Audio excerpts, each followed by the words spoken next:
I'm going to call this meeting to order. It is our regular Board of Supervisor meeting for Wednesday, November 13th. And if you can, please join us for the Pledge of Allegiance.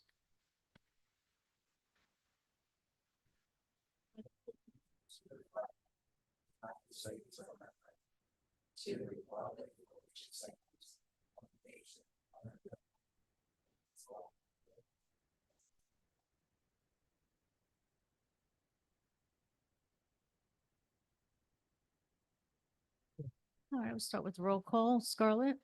Scarlett Cantley. Frank Palin. Mary Minotaur, and also here tonight with us is a new attorney in our office, and that's Frances Bethel. And I'd just like her just to acknowledge herself and to let you know that she's a new member of our family. Thank you. Welcome. Michael Johnson. Elizabeth Accomando. Patricia Farrell. Jay Foy. Rob Robinson. Burgess Hanson, and just a quick update, Mr. Giordano, it will be late, and then Miss Argue is on Zoom, just so you're aware. Thank you. Thank you. Mark Rodriguez from Gehring Group. Miriam Heiser. Kenneth Lawrence. And we also have Jeffrey Sisolak in the back. Thank you.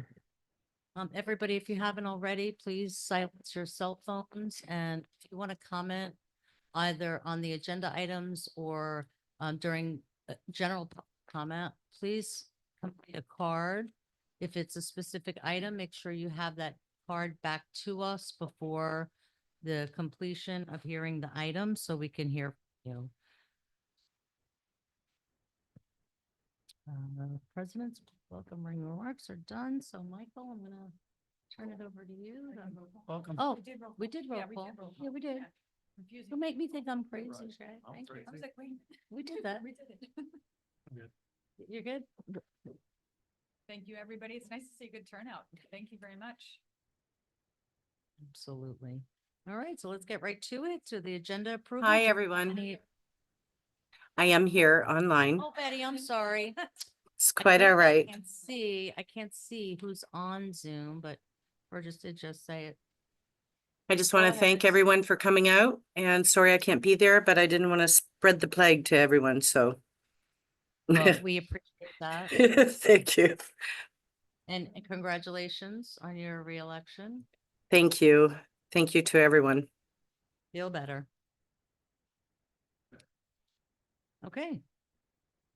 5-1. Do we have any additions, deletions, or substitutions to our regular agenda? I make a motion to approve the agenda as presented.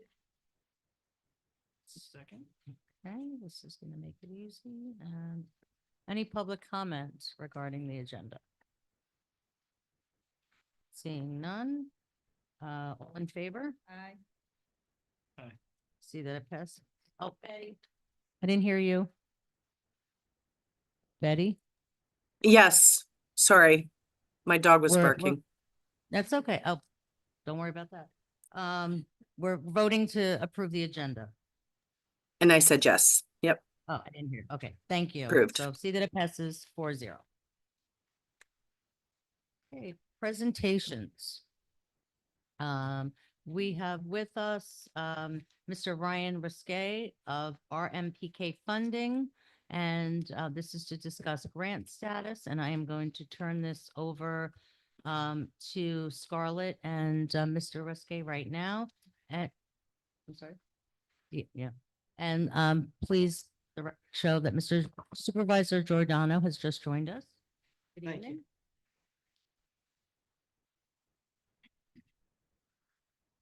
Scarlett, you want to start or?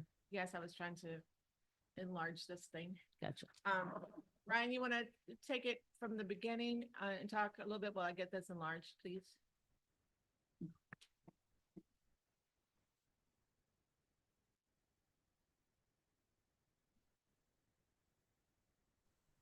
Can you repeat what you said, Scarlett, please? Never mind. I got it. This is Ryan and I both work on the grants. He and his office apply for them and keep up with dates and everything, and I do as well. We make a good team that way. And basically I am the contact person for state agencies and things like that, that when we get amendments or if there's questions or if there's changes and everything for that. So this is just a little overview of what we have, what we're waiting for, and then Ryan's going to go over future possibilities. All right, this is a list of what we have been awarded so far. And we have a safety action plan, which we actually received the executed contract for that this afternoon. So that's all signed and dotted now. We have a Resilient Florida for the MO Canal control structure. We did ask for additional funds with that, and that was granted. Matter of fact, that's on your consent agenda tonight. We have a Resilient Florida for the east-west conveyance. Not on this list because it's on one that, the closed out list. We have closed out phase 1 of the east-west conveyance for the hazard mitigation grant. And I'll go over that in a few minutes.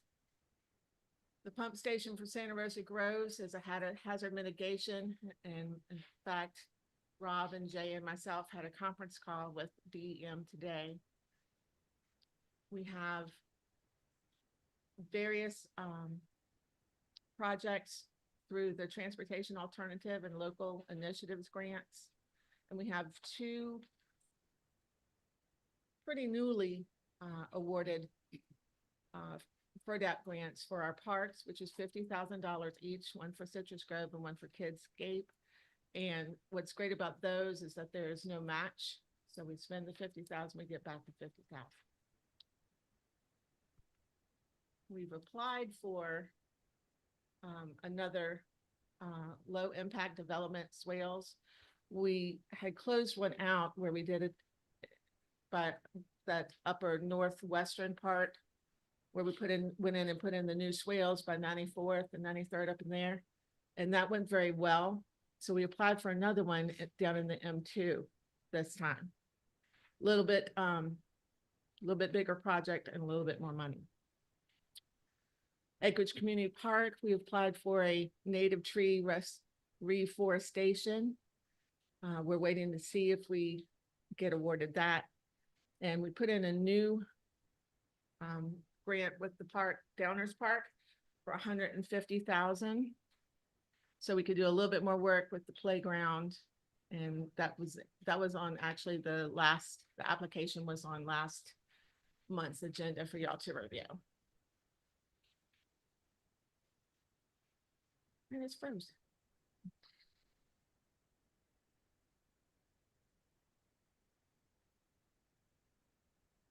Okay. Recently closed out, we put on here the Nicole Hornstein. We closed that out. It was $400.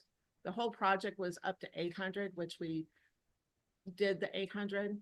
So we will be getting back the 400,000. The LID swales, which I mentioned up in the M1, that was for 492. That did not have a match, so we got back the whole amount. The 2 hazard mitigation grants, one for the MO canal reinforcement phase and one for the east-west conveyance phase. In phase 1, we have turned in those documents for reimbursement. We have not received that yet. We ran into a little hiccup with phase 2, moving into phase 2, because they have required either a no permit required or a permit. And through the court system, the 404 process, in order to get a no permit required, that's been suspended right now. So Jay has applied to the Army Corps of Engineer for a permit, but that takes a while. They do the state does understand that. So everything's just kind of on hold right now for those. And we received the $50,000 for Sycamore Park through the FERDAP Park grant, and same way with Temple Park.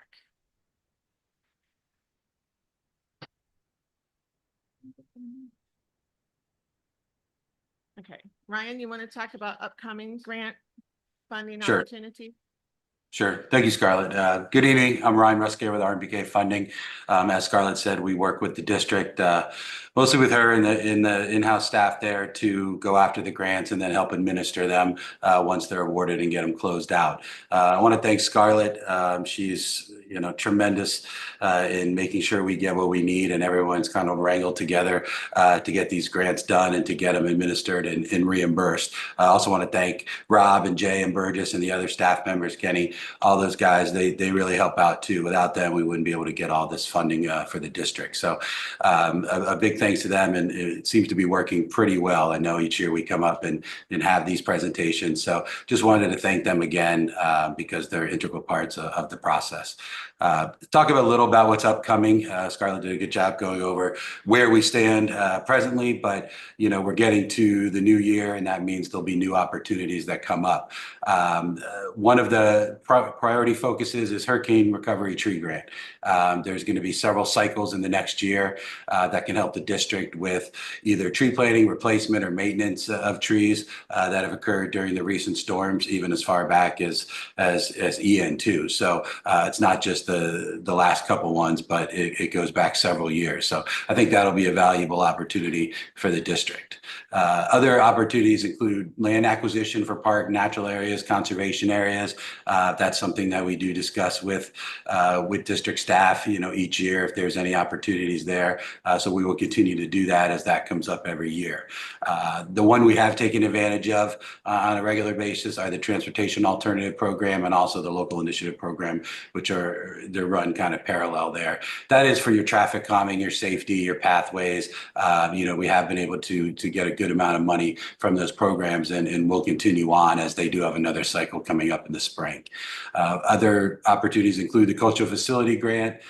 This is for such thing as community centers. We did get this grant initially for the amphitheater at the Acreage Park. We can look at it again for improvements or expansion. We have done that in the past, but that will be available again too, should the district need that money for those kind of projects. The two big ones that we have been taking advantage of for a lot of the stormwater infrastructure and hardening and resiliency are the hazard mitigation grant funding. As you see there, it funds, basically critical infrastructure such as the Santa Rosa Groves pump station, the canals, hardening structures, hardening critical buildings. That program will come up again. It only comes up when there are declared disasters. And so, we just had two of them in the last few months in the summer and into the fall. So we will have two new cycles coming up later in 2025 that the district will be able to look at projects, see what else they can get, and continue using that money to help complete those projects. Same thing with the Resilient Florida. We have had good success with that. That's becoming a more competitive program as more people apply throughout the state. So, we'll work with the district to make sure that, we're kind of identifying projects that are really competitive and have a good chance of getting funded. But that's also one that focuses on drainage and resiliency sustainability. So those are the main things that have come up. There will be various different grants that occurred throughout the year that may be more specific or maybe for a smaller project that we always let district staff know. And then, they can either determine if there's projects out there or if there's a need for that money. But, it is that communication both ways where we provide the grant opportunities, but also by them telling us, hey, here's a priority that came up, whether at a meeting or whether it's part of the CIP. But us knowing what projects you're looking for also help us determine where that money is. But there certainly is a good amount of money out there, and we'll continue to take advantage of it. And I'll be happy to answer any questions you have on any of that. Yeah. Ready? I know we need a lot of playground equipment and court work in several of our parks. Is that something that we could look to these future, try to make that happen there? Yes. Okay. Yeah, we've kind of been going park by park with the FERDAP grants, as you see there. Each year we can only get so many here and there. We have to close one out, get two more, close them out. So, most of those FERDAPs that we've done, like Kidscape and those, do involve the playgrounds and things like that. So I know, systematically they're going park by park, trying to improve what they can. Excellent. Thank you. Betty, do you have anything?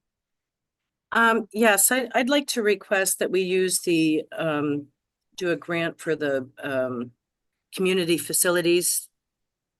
Can you go back a screen, please, Scarlett?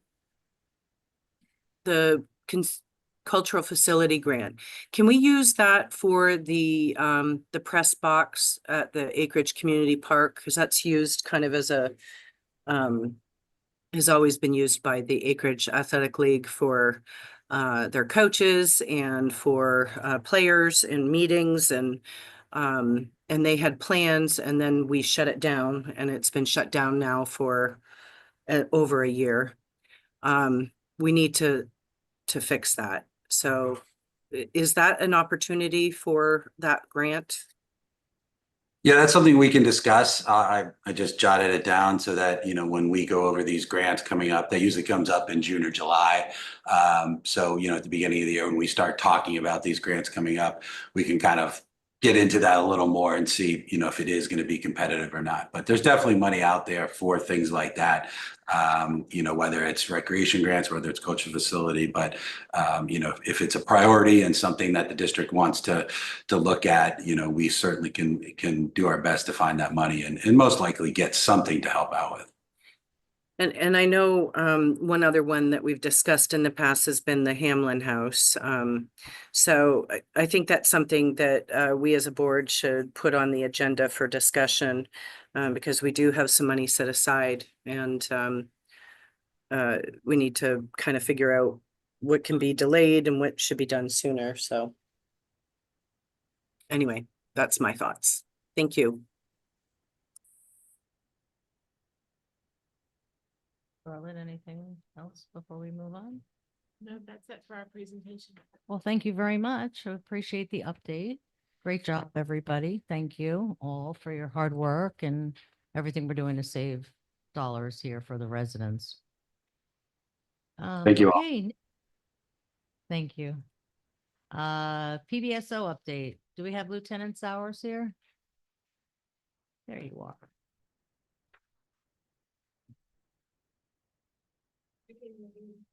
Lieutenant Sowers with Palm Beach County Sheriff's Office. Just real quick, in the last month, as you all are aware, we provided a contingency of deputies that provided security for the Halloween on Citrus Grove.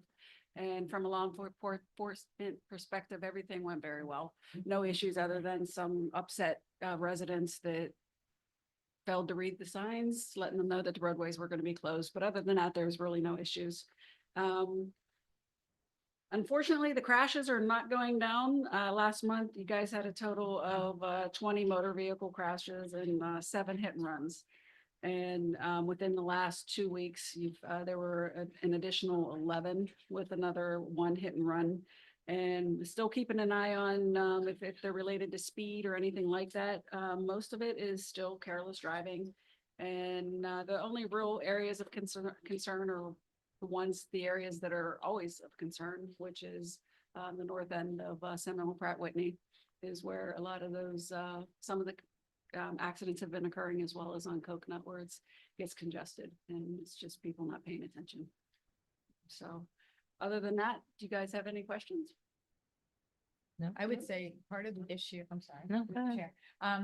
Part of the issue, are you talking about where Seminole Pratt and North Lake intersect? It's a little, it's on North Lake, so it's Yeah. not really at the intersection. there. It's just, The you know, bottom. people are coming to stops and they're just not paying attention. A lot of it is people hitting into each other, careless driving, running off the roadway, those types of things. So I think it's a lot of distracted driving. It sounds like a lot of the crashes. Because I would say it's an accident waiting to happen if they haven't already been happening is the way the construction is set up right now.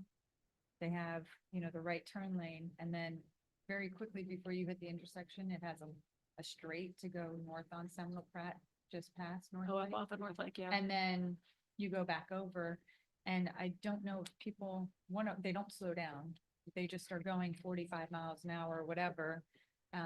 And I don't know if the people making the left ahead south onto Seminole Pratt are realizing that. So, you know, it's an accident waiting to happen. They didn't really give enough area for them to continue north on Seminole Pratt.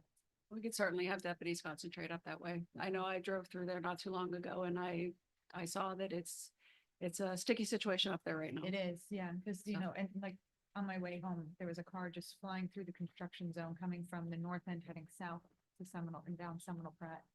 And, you know, you get cars turning left and then now you have to worry about this one short lane that's heading north. Yeah.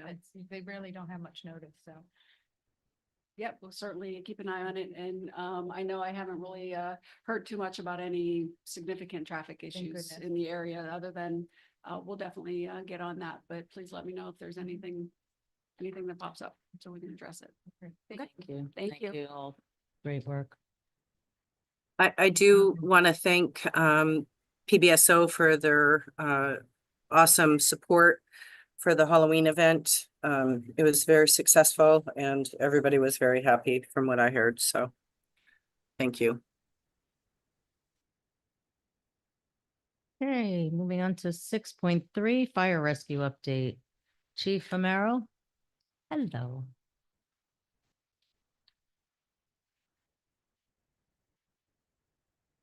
Everyone. Hi. I'll start with the response time report and then I have a little update I'd like to share.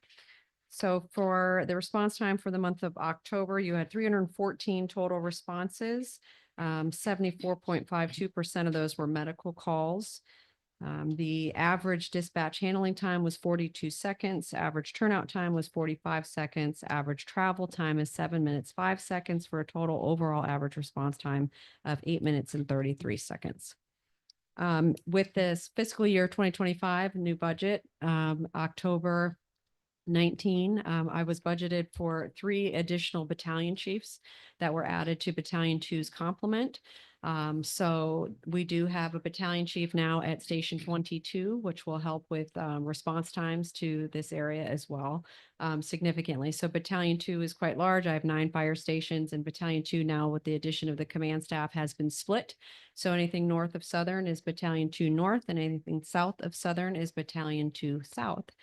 So I have command staff now at Station 28, battalion chiefs and EMS captains, which is where my office is. And then now at Station 22, we have the 3 battalion chiefs that went into service October 19, and January 17, 3 EMS captains will go into service at Station 22 as well. So Fantastic. we're making progress. Yes, thank you. You're Thank you all welcome. for that. No We problem. appreciate it. Any questions? I don't have any. Okay, thank you. Betty?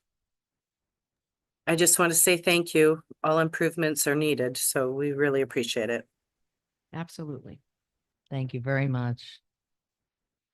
All right, so let's move on to our regular agenda. Item 7.1, district staff and board of supervisors medical benefit renewal for the calendar year 2025. And as we know, this is something that we actually already handled in the budget, and we approved for a 10% increase up to, and I'm happy to say it's much less than that. So Mr. Hanson, I'm gonna, Yeah.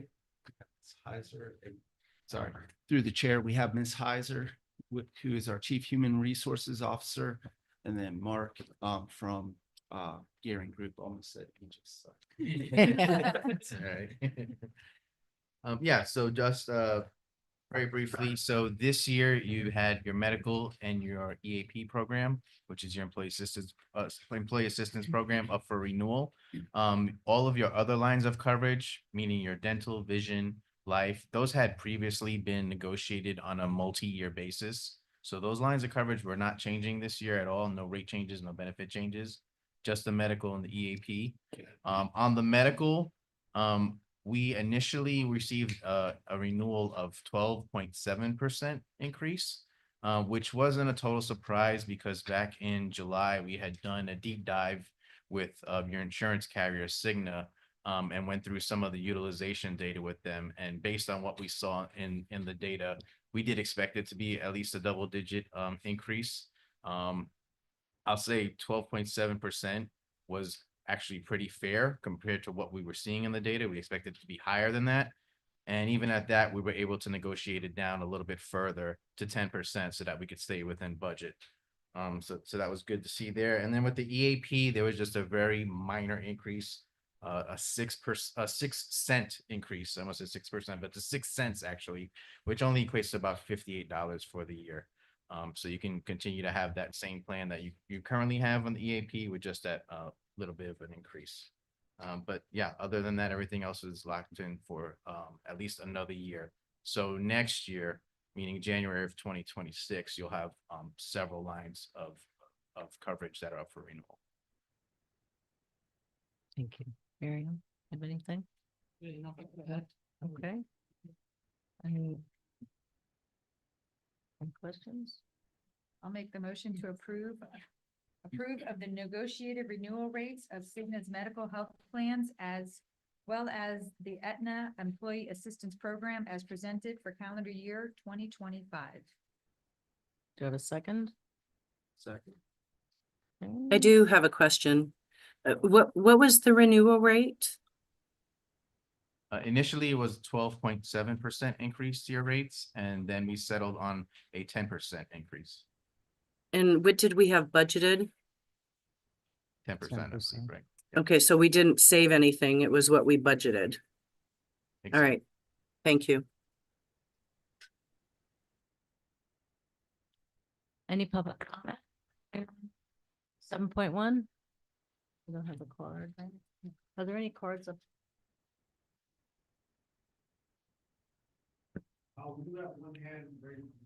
Okay. I can't see who it is, so. Just first name is Mary. There is no. Mary, can you hear us?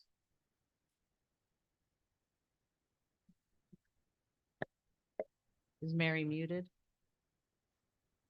Mary, would you like to speak regarding the insurance?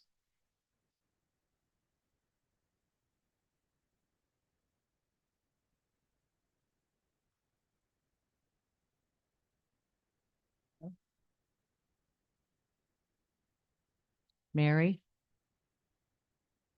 Maybe she put her hand up by accident. Okay, all right. All right, then I guess we'll call the vote. We have a motion to approve the renewal. All in favor? Aye.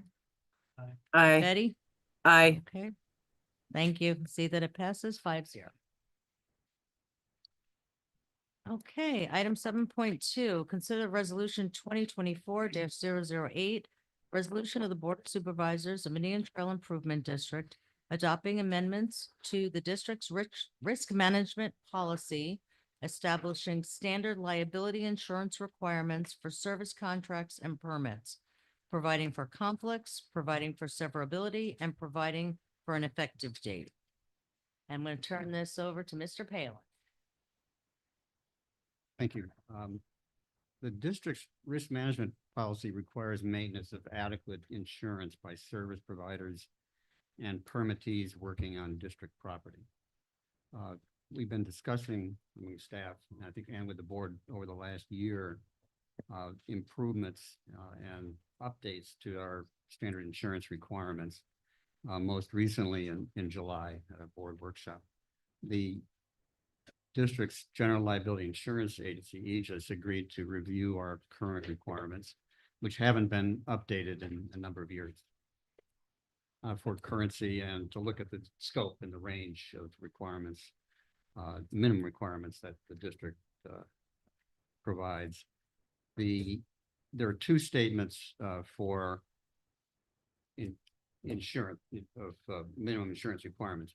One is used for general service agreements and permittees, and another is used for construction services. The reason why there's a difference is that with construction projects, we use a standard national version of construction contracts, which has its own way of presenting insurance requirements for construction projects.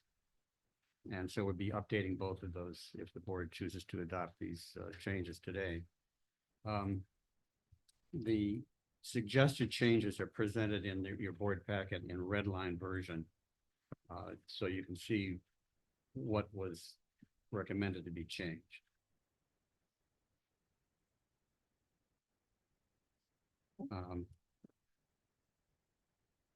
There is a representative here tonight from AEGIS who can help, and or representatives from AEGIS who can answer the technical questions. I'm not an insurance attorney.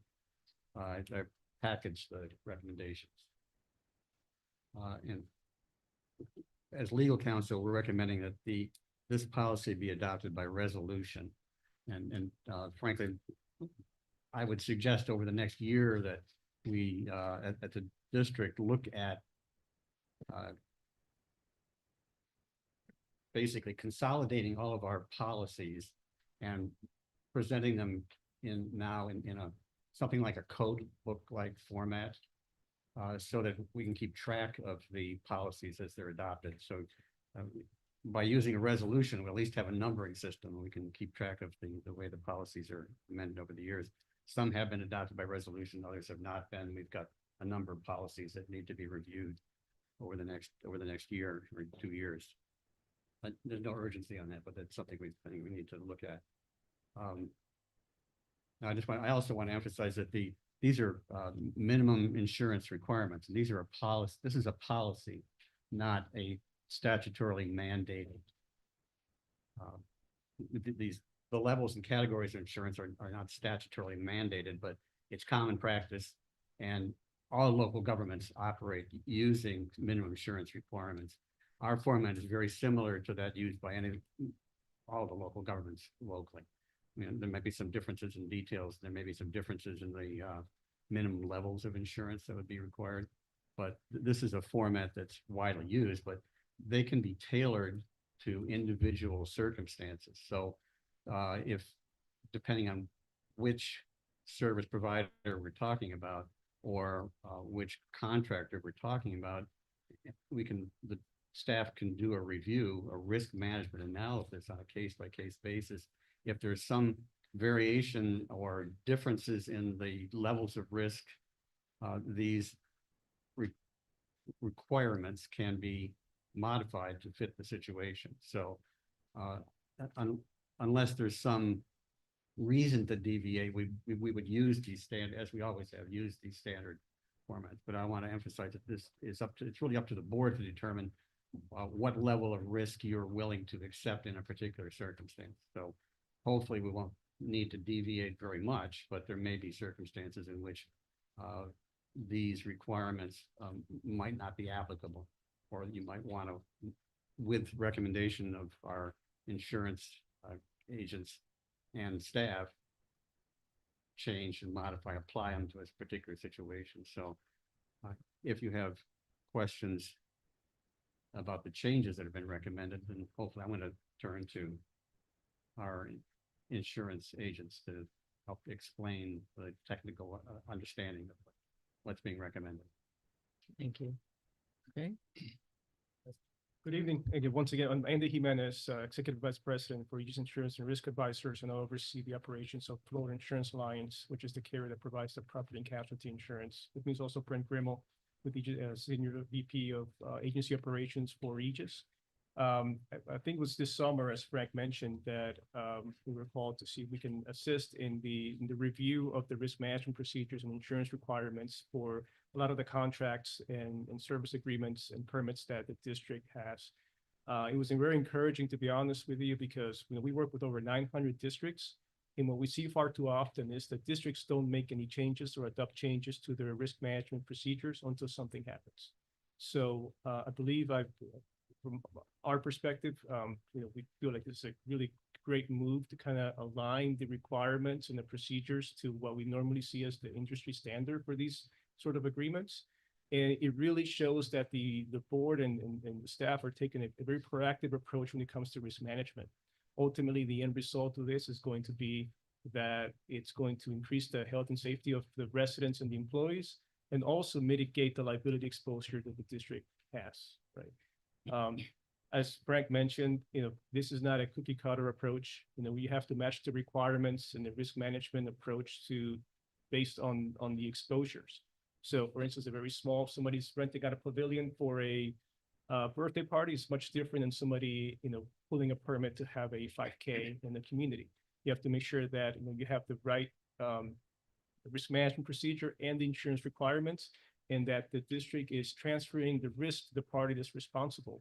So in case something happens in the district, or the board, or the employees get pulled into a lawsuit arising out of the negligence of a contractor or a vendor or someone that is renting out the facilities, that there's the tools, that there's the policy and the tools are in place to be able to transfer that risk to the party that's responsible and have that party indemnify the district and provide a defense for the district.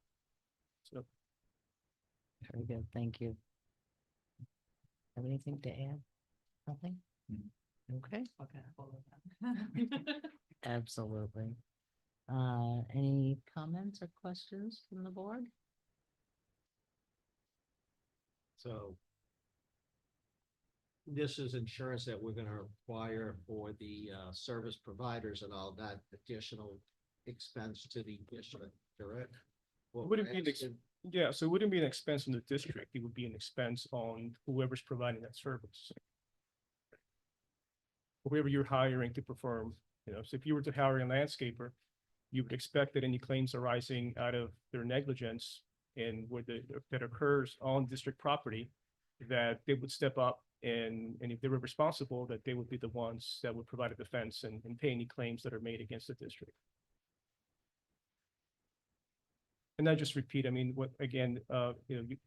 there has to be some level of flexibility, right? I understand that there's some businesses that may not be able to procure the limits that are required here.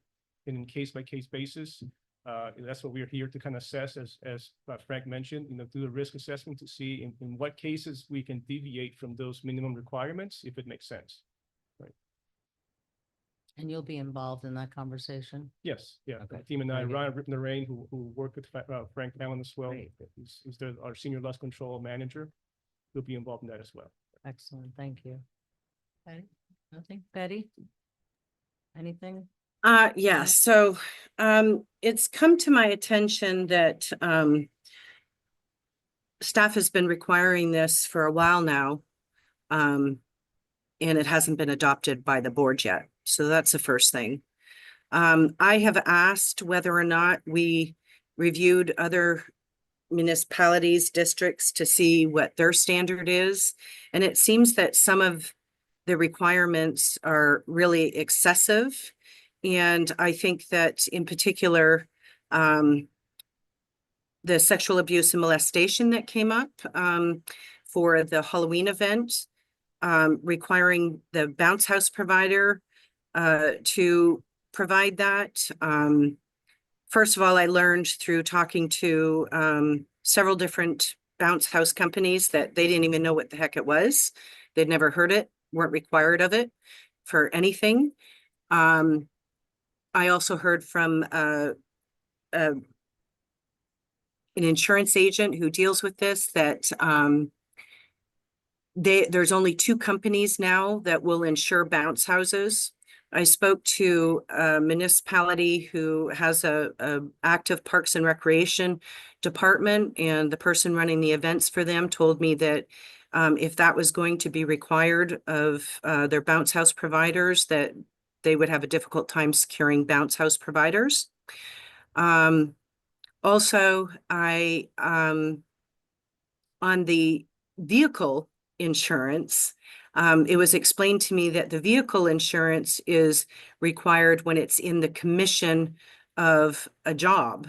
So for example, if you hire a company to paint lines, obviously they're using a vehicle to do that. So that would be an appropriate requirement for the automobile insurance. What would not be an appropriate use of the automobile insurance is the ALA bringing a trailer to unload things on in a park or any other vehicles that they bring into the park.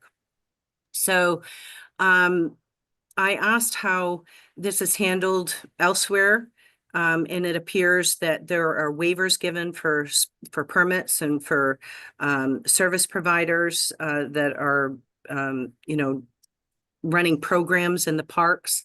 And I would ask that we take a step back and before we go forward here, because ultimately, if we're requiring everybody to have this, there's going to be 2 effects. One is it ultimately costs us more money when we hire someone, and because we're paying for it in the cost. If we're going to cost them 3 times the amount for their insurance, we're going to be paying for it. And then in addition to that, people will not be able to do events in our park. So, The ends don't justify the means, in my opinion. We haven't had any issues that I'm aware of.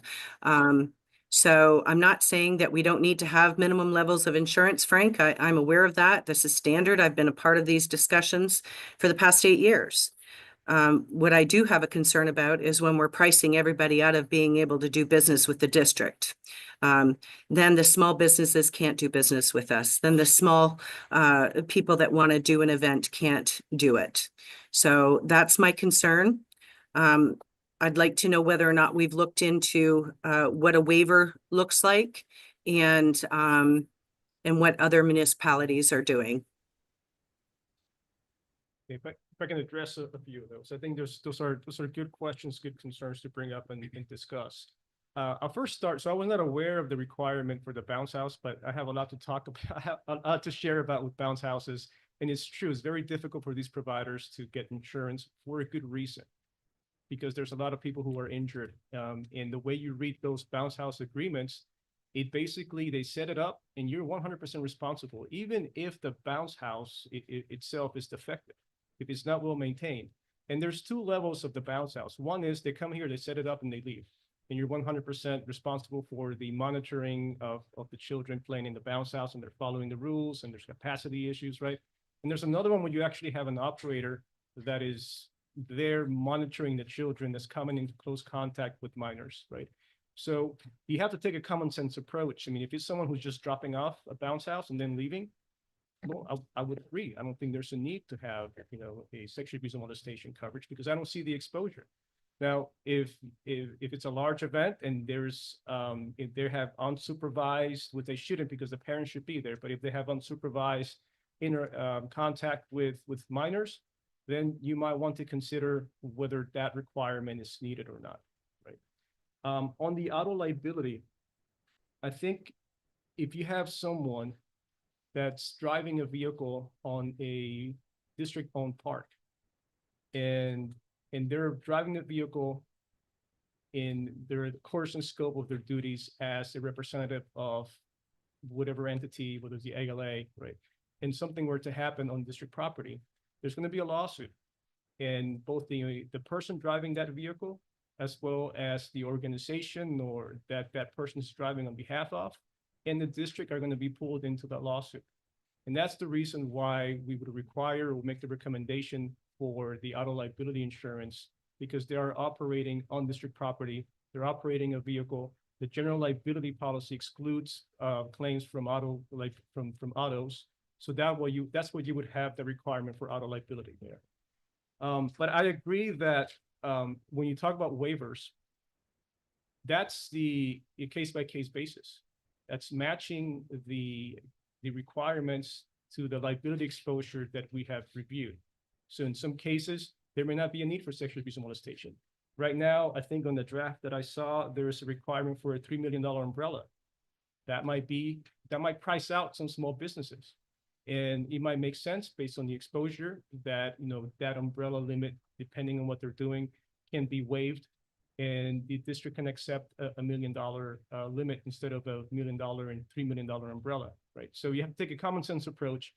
And ultimately, the goal is to protect the district from any liability exposure. There's also something to be said about the types of businesses that don't carry high limits and the quality of the service and that you're going to get from those that may not want to invest in in having the right property, having the right liability insurance. Yes, I think there's a cost, and the argument can be made that cost can be passed on to the district, but that cost is nothing compared to the cost of them not having the right insurance. Ultimately, long-term, that's going to cost the district a lot more. But I mean, obviously, I agree with, having some flexibility and having a common sense approach, because I myself acknowledge as an insurance professional, as a risk manager, that we sometimes go too far and want to bubble wrap everything. And, there is a certain level of risk. That's why the district has insurance. You just have to strike the right balance and making sure that we're not leaving the district exposed and being brought in or having financial exposure to a claim that arises out of the negligence of someone that we are hiring. I agree. Thank you. Sorry, and one last thing was, we do look at what the other, not just the districts, but cities municipalities are doing, and even private businesses. You know, I use the example of the going back to being proactive versus reactive risk management. And you look at Disney. Disney had a alligator incident a couple of years ago that went viral, was very popular. And what did they do after that alligator incident? There's signage all over the place. Any place you see a body of water in the Disney property, there's going to be a signage because of the alligator. That's Disney being reactive, not proactive. Thank you. So do we have a waiver in this policy? And have we set out how we're going to implement that waiver process? What we have, I'm sorry, Frank Palin. Bless you. The existing policy that we have is not being modified. Provides that the district reserves the right to modify these requirements, including limits for supplemental services or work based on the nature of the risk. It doesn't use the word waiver, but I mean, which has been said, that on a case-by-case basis, the board can determine what standards would apply to a particular, either a contract you're entering into or a permit that's being issued for all certain, for services, including construction services. So that essentially sounds like a waiver. There's no automatic waiver. I mean, we haven't specified these are minimum standards. They're not really intended to address every factual situation that might come along. But there is the opportunity on a case-by-case basis, which should be identified when the staff is approached by a contractor, or we're soliciting, or we're sending out a solicitation for services, that what rules should be applied. We would know, if the board adopts this, what the standard range of requirements would be. But if there's a circumstance that requires them to be changed, lowered, modified in some way, that can be part of the specifications that go out as part of the bid documents, or it can be part of a negotiation over a permit. Very good. Patty? You stole the words out of my mouth. I was gonna say, I think that, we do need to worry about not even just the if, it's the when. I think we need to make sure that we're protecting the district as a whole. And I think that's why we're putting this together. I think it's good that we have a case by case. I think if somebody wants to put a volunteer to monitor the bounce house instead of having a worker there, you know, there's your case by case. I think it's good that, I guess, one of my questions would be, so in this, you know, we're not saying it's specifically a waiver or whatnot. Are we putting specific verbiage in there to say, hey, if they have a volunteer to watch the bounce house and they're not having somebody from the company, are we going to instruct the staff now to do that, or is that already in?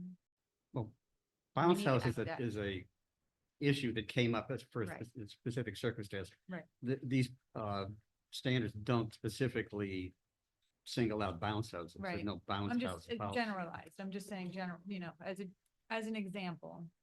So we're putting something, we're gonna put something in there for, as an example, we're just saying, hey, we're gonna put in here that if you have a volunteer running it, then you don't need to have the sexual, because it'll hopefully be somebody that's been background checked through their company.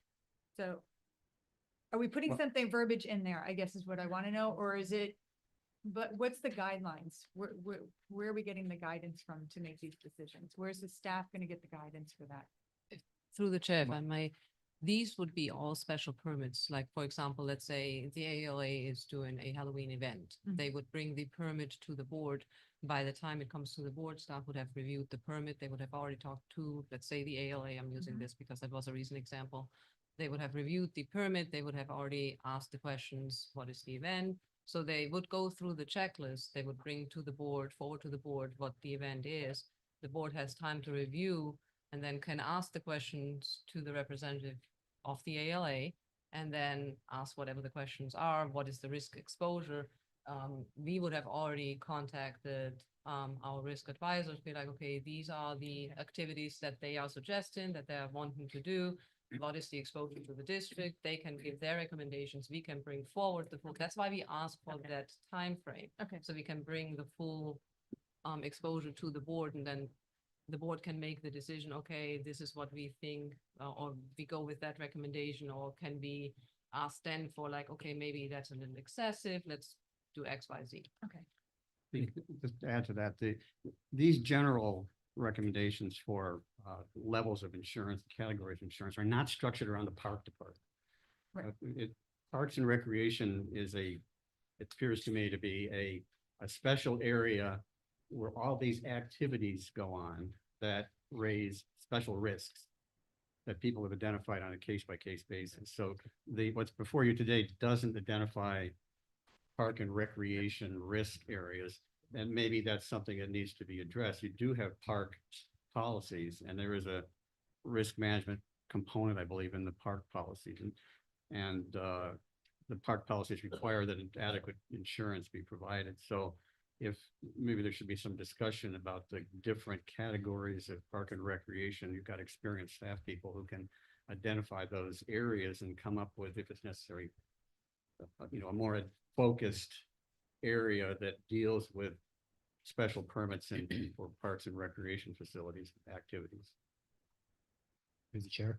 Mhm. So we actually have an example tonight with BA's pickleball. It's one of the reasons why we actually have it subject to staff and legal review at the end. So once you guys approve it, we can deep dive more into what it is they're actually trying to provide out there. And then if we have additional questions, we can go back and forth. The permit that's on here tonight also goes into more detail about that as well. So there's a little checklist off on that we'll check off, make sure that everything's there that has been discussed internally, and then make sure it's ready to go and then approve it from that point.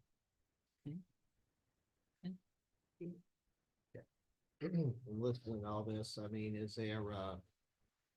there's a million different insurances out there. Is there like a standardized checklist of all the different policies that might need to be done? And when someone puts in a permit, we can mark off which one of these policies need to be provided.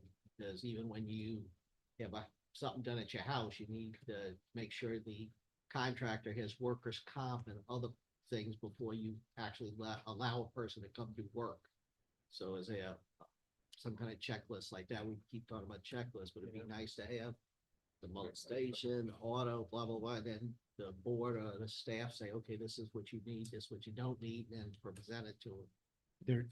I hope there isn't, because then I wouldn't have a job, but but I think this sets out the minimum. But so when we're going back to the flexibility, and I think my concern, I think checklists are good to make sure the minimum requirements are met.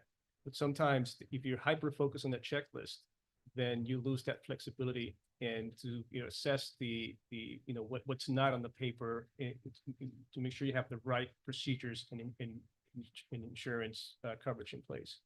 But I think when it comes to, Frank made a good point, is that we're talking a lot about Parks and Rec, but if we were to talk about hiring a plumber to work on the irrigation, that's really, when we want to make sure that we have someone that's insured, that's been vetted, that we have the certificates of insurance in place.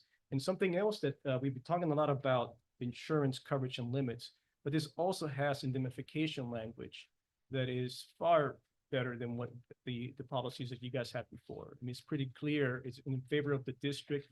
Not only is it requiring the vendors to indemnify the district, but to add them the district as an additional insured on a primary non-contributory basis.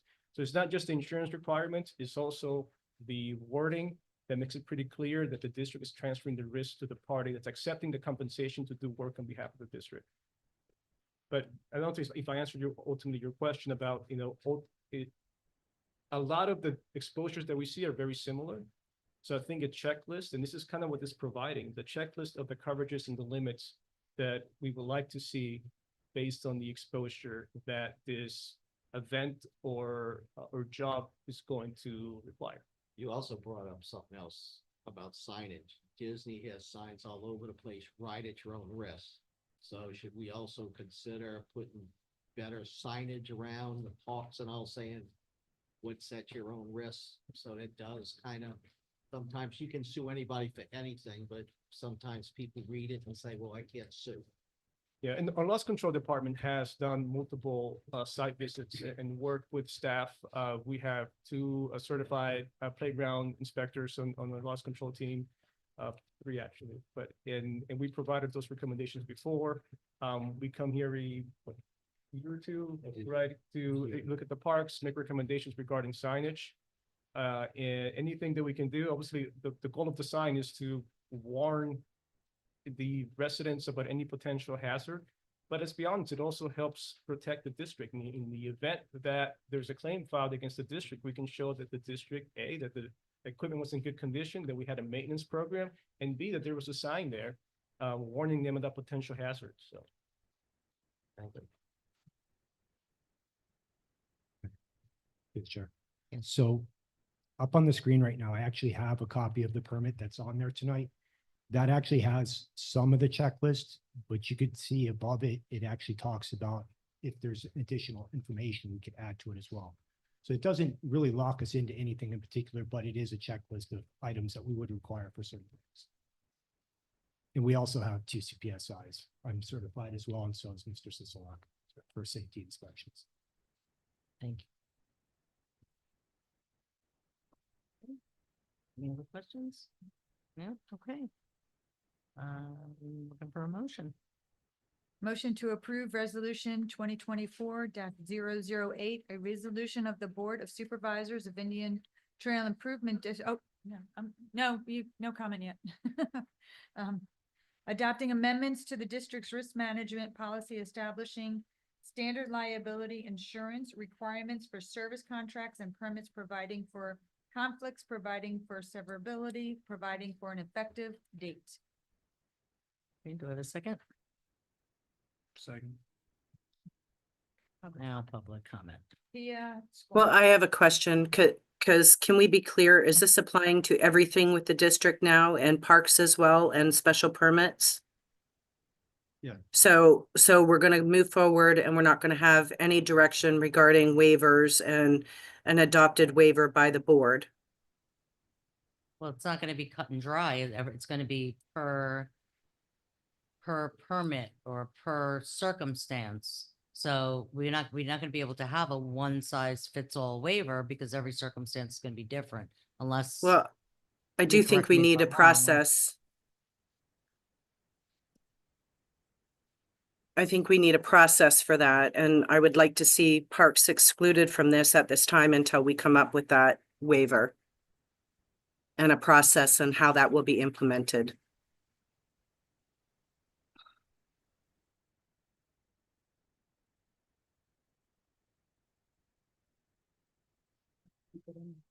Okay. He already answered. I think he answered that question. Well, But he go said ahead. your clocks would be different, right? Well, I said, if you, In the future, we If might it- want to separate. if the board chooses, you can go through a review of a range of specific park-related, recreation-related issues and develop more detailed criteria. I mean, the standards that are being asked for today are not focused on parks exclusively. They are focused on all services, all solicitations for services by the district of any sort, not just recreation services. And all construction contract that we enter into. And we can refine parks later.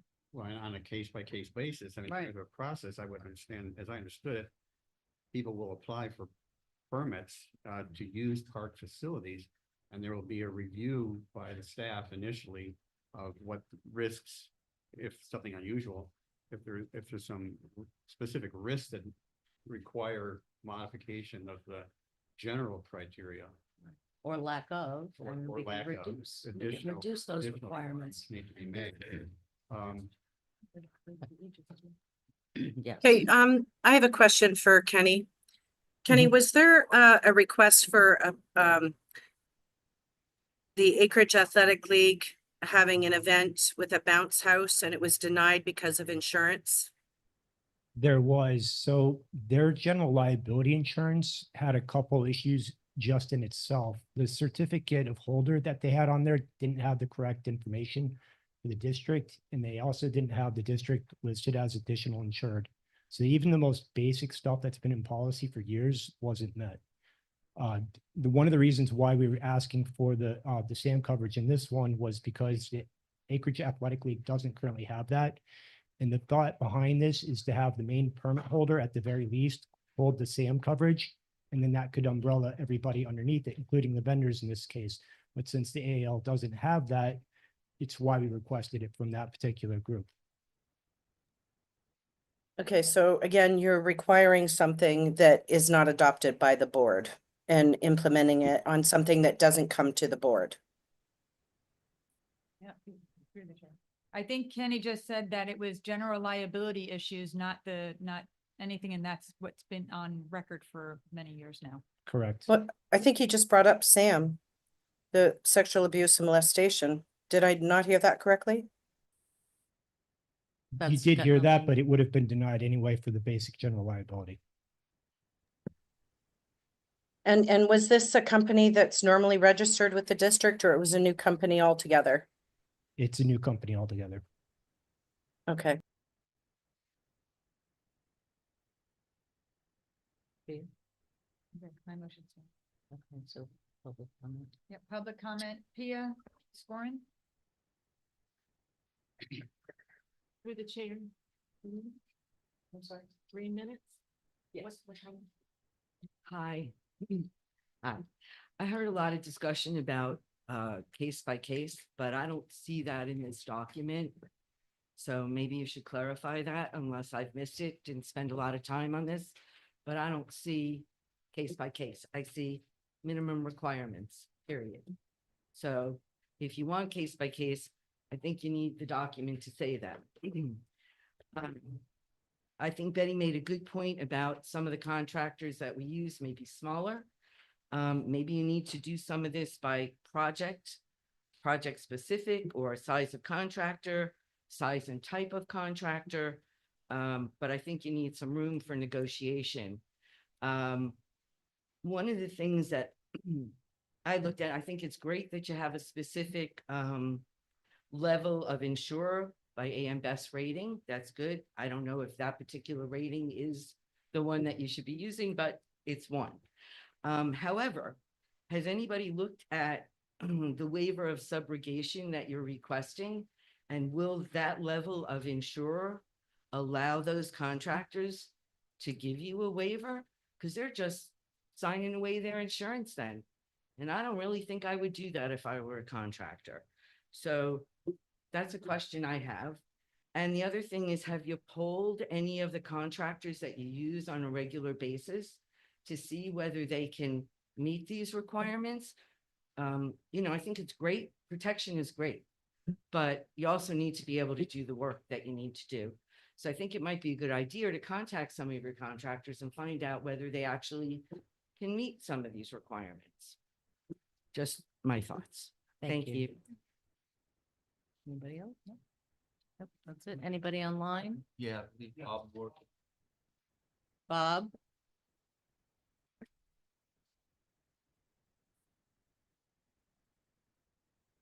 Bob, are you there? I'm sorry?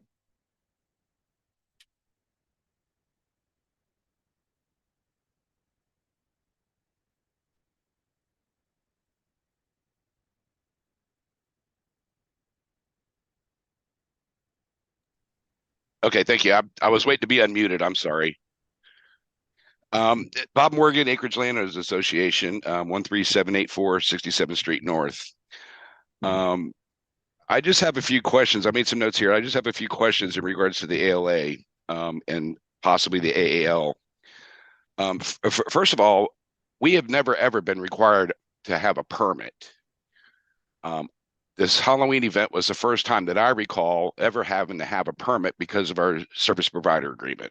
I don't know why we had to go through that in order to have this Halloween event. Number two, the case-by-case basis does not work for us. We looked into the insurance for the SAM. It was $4,000 more a year. I cannot pay for that per event. even if I did, every one of our events include children. So this is going to basically clean our account out if I have to pay for 1 year for this to have a one event in a year. So I just don't understand how this was, this was even being pushed on us again without the board approval prior to, for this Halloween event. We did have to pay more. We didn't have to pay the full $4,000 because there was some leniency given on this, but it's gonna be $4,000 extra a year for the ALA, and we can't afford it. So basically, there will be no events from the ALA. I don't know what's going to happen with the AL, if they already have it or not. I don't know. Thank you. Thank you, Bob. Anybody else? Anybody else online? I believe Alfredo Medina. Mr. Medina?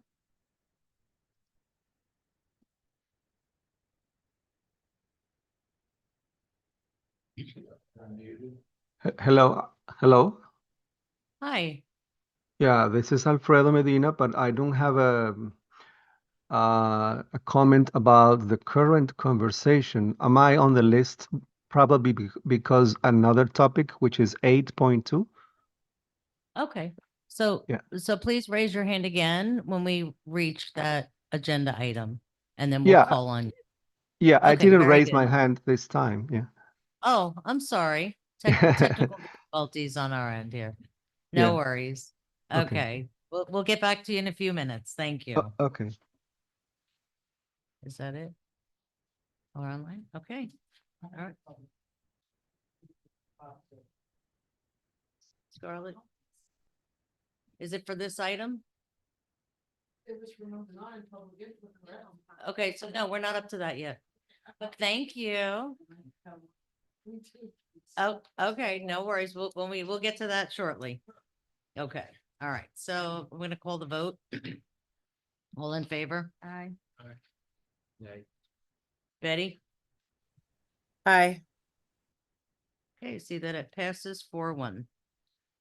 All right, 7.3. Modular traffic cushion installation for fiscal year 25, phase 1, 25 locations. And I'm going to turn this over to Mr. Hanson. Yes. Thank you, Ms. Akamundo. So, as you know, so quite a few years ago, we did a district-wide mobility plan. And part of that plan identified areas for traffic calming. More recently, we implemented the R3 road plan, which included some of the traffic calming with the asphalt speed tables. Once we met the guidelines for that with the financial limitations, we stopped. Operations in conjunction with Mr. Foy looked at these devices that we had used in the past, which were road speed tables, which go all the way across the road, or the speed cushions where there's one in each lane. And both of those devices are approved by the county engineering department, as well as Palm Beach Fire Rescue, because engines and ambulances can straddle. What we're seeing in the PBSO report earlier is showing a lot more accidents. So while we're still trying to work things out to get certain intersections to become four-way stops, we'd like to do more speed cushions. They're $4,000. Blacktop or an asphalt speed table is approximately $18,000. So we're asking take $100,000 out of the contingency fund, which board created for this fiscal year, for us to put these on various roads that are already identified in the district-wide mobility plan. And it would particularly be even in areas to our north between Seminole Pratt to 120th and Orange to North Lake Boulevard. And then even west of Seminole Pratt, we're seeing some speeding issues with cut through traffic. And we're just because going to of be the- seeing more of that in the Yes. coming months and years. Yes. So, if there's any questions, the reason why we're doing this in phases is we just don't go out and put them out every week. We work it into our schedule. So putting 25 out, I imagine that will put us probably into the spring of 2025. Then we'll come back and assess it with Mr. Foy, and determine if we should do any more for fiscal year 25 or just wait till fiscal year 26. Okay. And I know, it's, the speed bumps are a double-edged sword. A lot of people don't like them. A lot of people want them. But it is important because we're seeing this distracted driving. We're seeing the speeding through the streets and it's dangerous. And it's really the only thing that's in our power to do. So this is what we have to do. So for everybody that does not like the speed bumps, we apologize, but we don't have much of a choice, really. We want to protect our residents and the kids and the horses and the pedestrians. So, unfortunately, things are not going to go back to less traffic. We're just going to continue to see more and more and more traffic. So how are we going to handle it? And right now, this is how we can handle it. So thank you. Oops, thank you very much. Any questions from the board? Seeing none, do we have a motion? I do have a question. Okay. Burgess, Yes. can you give us an update on where we're at with the four-way stop signs that we requested several years ago and provided all the engineering studies and everything for the county? Can you update the Yes. public on that? Yeah, sure. Because I think there's a lot of misinformation out there about that. Yeah, so the history of the four-way stop intersections started back in 2018, when at that time the board directed the staff to approach the county. I believe the county asked for a study. So the board approved fairly, I forget, I think it was like 35,000 because I wasn't here. It was a chunk of change there, 25 or $35,000 for Cap Tech to go out and capture data, looking at that, and they chose like the top 10 intersections where there either been accidents or almost accidents. So that was submitted in 2019 to Palm Beach County to the engineering department. And when that was done, the engineering department, on the basis of the county attorney, basically stated that they did not have enforcement or any authority on our roads. It was actually engineering. However, with chapter 298, and if you want, I can have Ms. Viator or Mr. Palin talk more about the legalese of that. Basically, they said we couldn't do it. So a couple years ago, the county attorney shifted and said, no, we do have enforcement authority. And we started working on an interlocal agreement with engineering so we could submit a much more efficient process to get these intersections, because there's certain data and other things that you have to put in before they'll justify a stop sign or a four-way stop. So we went through that, and then as we were developing the ILA, it dragged on, which isn't surprising. It's a county, so they're looking at everything. Our attorneys were as well, but we were a little more efficient. And more recently, earlier this spring, the county attorney reversed it and said, well, no, these are now not district roads, they're private roads, which is not the case. And hopefully, Ms. Viator has been having some success with Ms. Kaufman, who's the county attorney, on reversing that. So basically, that's why we cannot put in four-way stop signs. And it seemed like they were continually trying to obstruct our ability to put those in. And county engineering, they're more concerned about moving vehicles than the safety of our residents and pedestrians. So that's basically where we are right now, so. Thank you. Can you also tell us, the difference between the cost of the rubber, cushions and doing a paved speed bump or speed Yeah. table? Yeah, sure. So the cost for a speed cushion, which is rubber, is approximately $4,000. For the rubberized speed table, which would go all the way across, but those are not as effective, is approximately 8,000. And then for the asphalt speed table, that when we finished that almost a year ago, I believe it was approximately $18,000. And I think that's currently what we're paying with the current R3 road plan roads that we've been doing. So because with the new construction, we're just automatically putting in the asphalt because it was part of the budget for that roadway. So Yeah, I And have, Fire Rescue Yeah. prefers these new ones, as These- you mentioned also, yes. so. Yeah. So Do they- like any of the speed tables that we have done, just for the record, are all compliant with county engineering and PB fire rescue.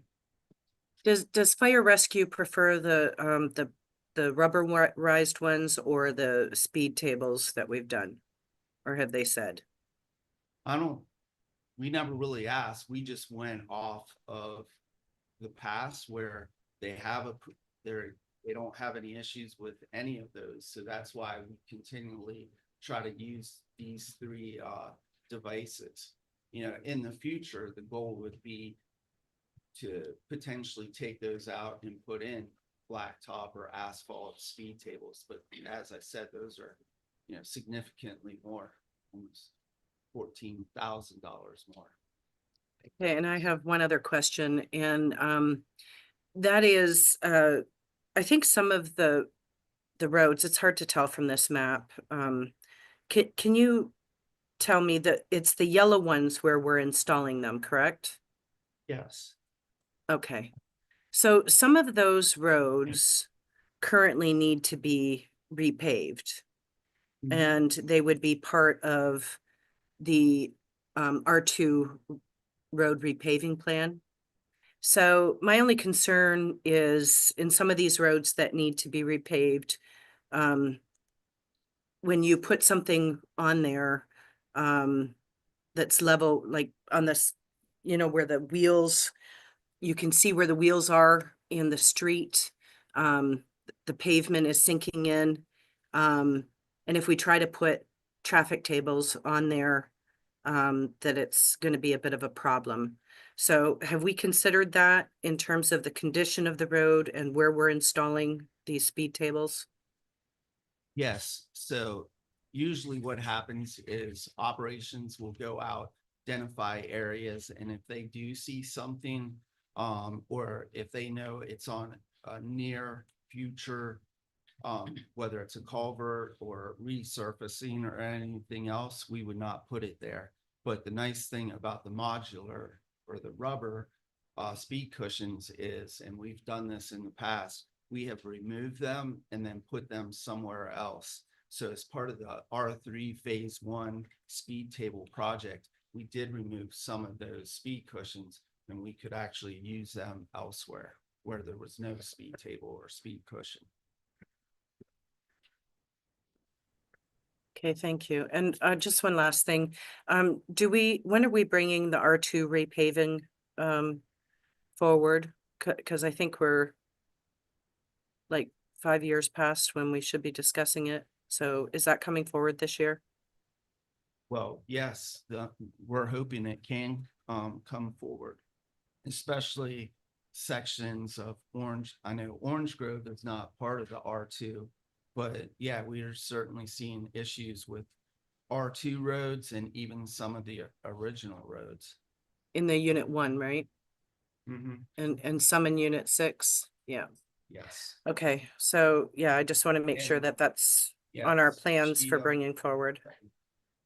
Yeah, Cheatham is just, I'm not sure if you heard us, but Cheatham Hill is another one. I think that's what you're referring to in unit 6. Yeah, yeah, Yeah. and then, are we putting the speed table back there?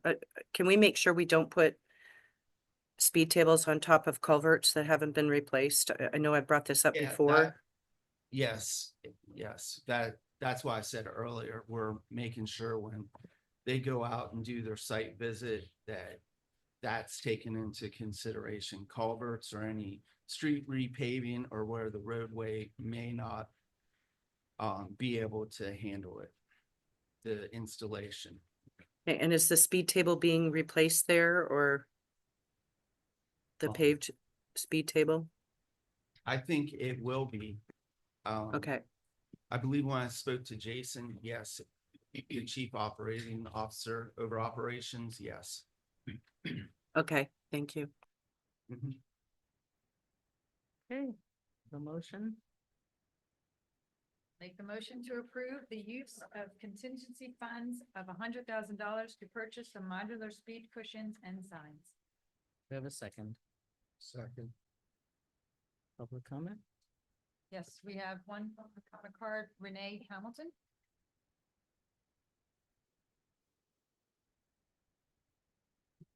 Hello, everyone. Thank you. I wasn't planning on addressing this subject until I heard all the conversation. I have a couple of questions or comments. Burgess mentioned the number of accidents that we had and the need for the speed tables because of the accidents that we had increasing out here. But the police officer indicated that there were 20 motor vehicle accidents, but the majority of those seemed to be located on Seminole, Pratt, Whitney, and Northlake, not on the interior roads that we're looking at putting the speed bumps on. Secondly, speeding reduction. I think that we should assess if we are seeing a speeding reduction on the roads where the bumps already are put before we put more bumps in other areas. I hear from many residents that in actuality, they go over the bumps and then they speed up and fly to the next bump and slow down. And so they're speeding in between and maybe we're not really reducing the speed or the traffic flow. And then additionally, people are going around them. Many people have said they've almost come into accidents with people heading onto them, going around the speed bumps when they're not straight across the road. Then I had one more question was, where did the speed bumps that Burgess mentioned that were rubber that we removed and we could use them in other places? So do we not have some that we have already removed that we could use instead of purchasing more? And I just think that maybe we should take a look at the effect the current speed bumps are having before we spend another $100,000 of our money on more speed bumps. Thank you. Thank you. Any other comments on this? Anybody online for this item? No? Okay. Call the vote. All in favor? Aye. Betty? Aye. See that it passes 5-0.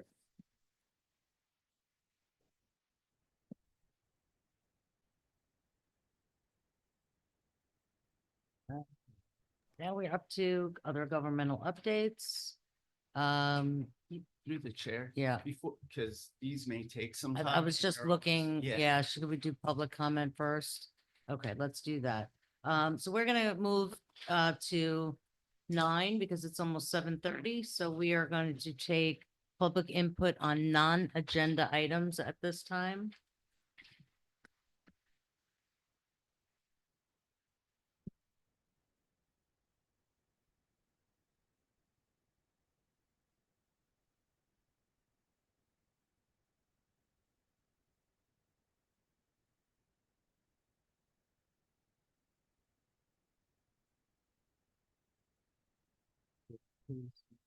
Here. This one, yeah. But I spoke to him outside. Yeah, for the record, yeah.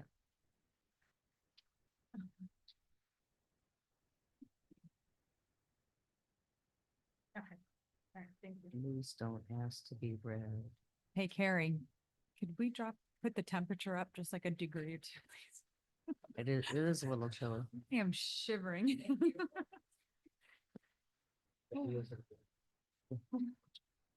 And the air like blows directly.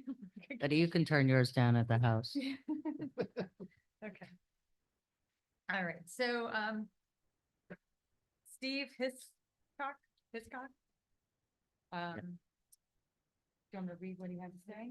You Okay. can, yeah. So he wishes to speak, but he stepped out.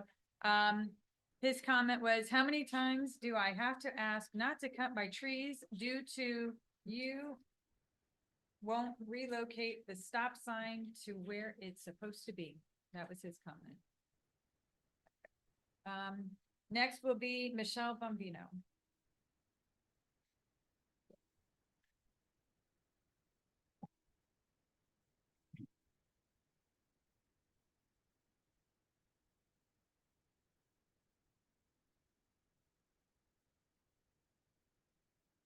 I'm here this evening to bring up improprieties I've experienced this season with Acreage Athletic League.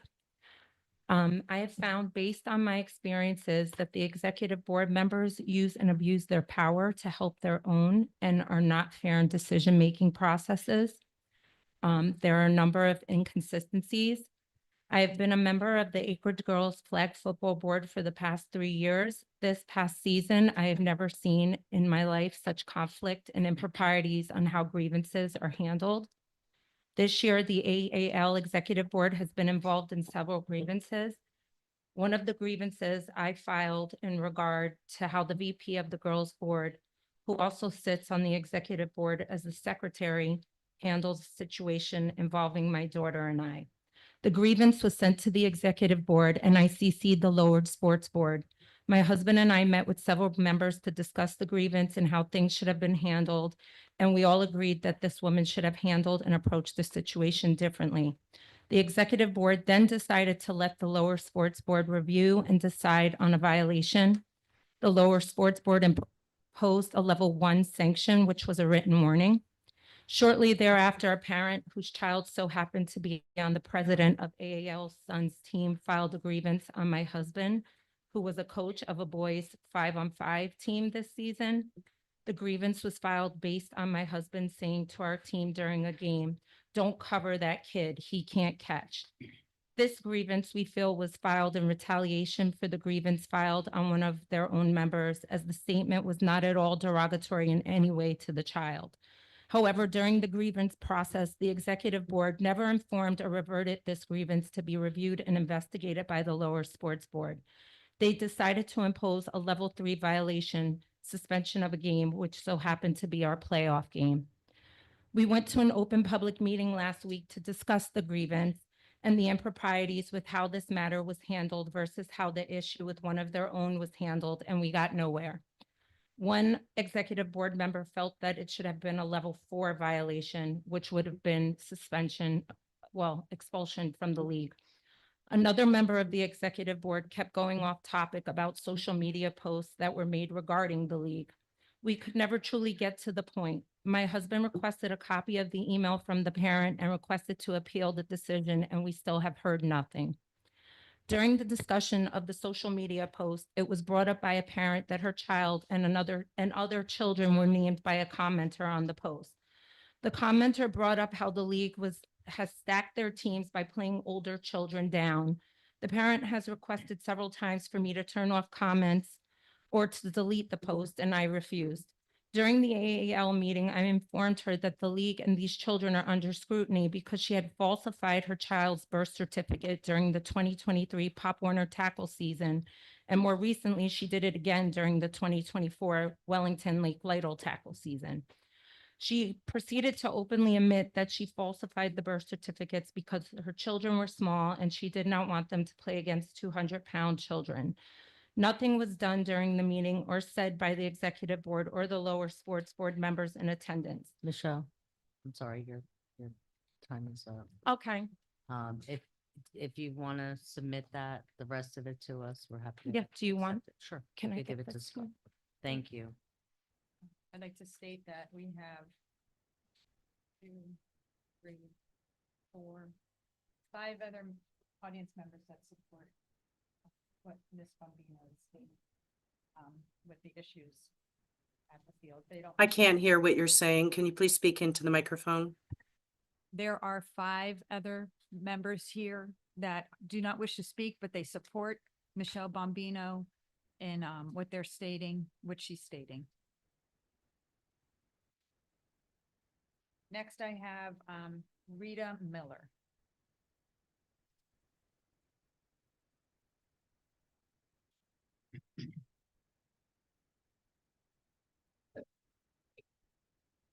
Forgive my slowness. I'm worn out in the service of trying to keep rural areas, rural communities in Palm Beach County for future generations.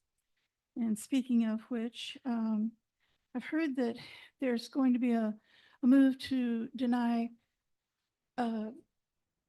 future generations, my child, like my child, my children, the ability to serve on this board unless they're residents of or own property in the acreage, even though they're residents. And very concerned about this because seem to be cracking down on people being able to live in a rural area.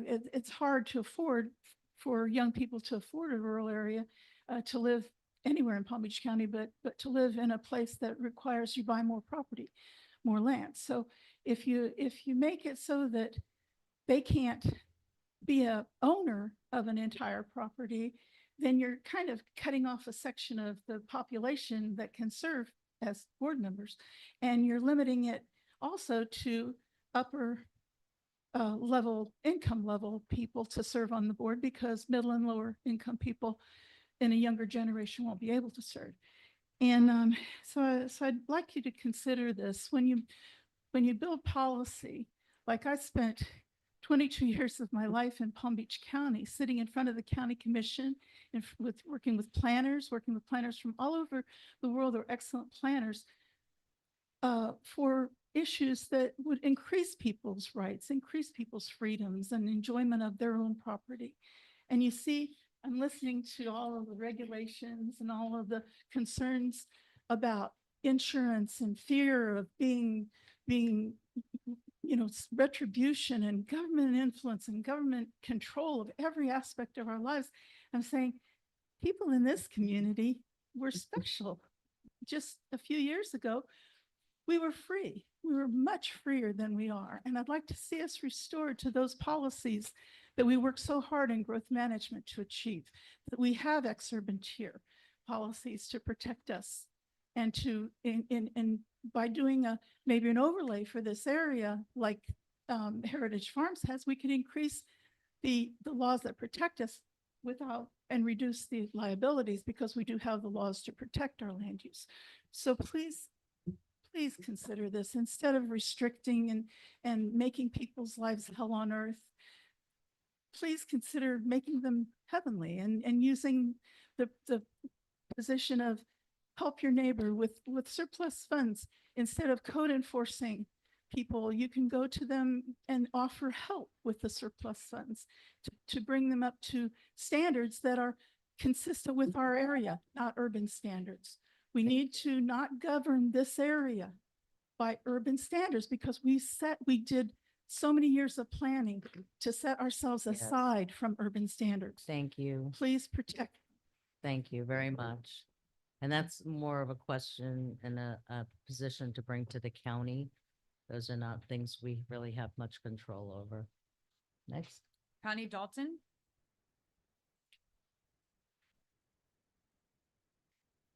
Connie? Oh, take your time, dear. We're not rushing you.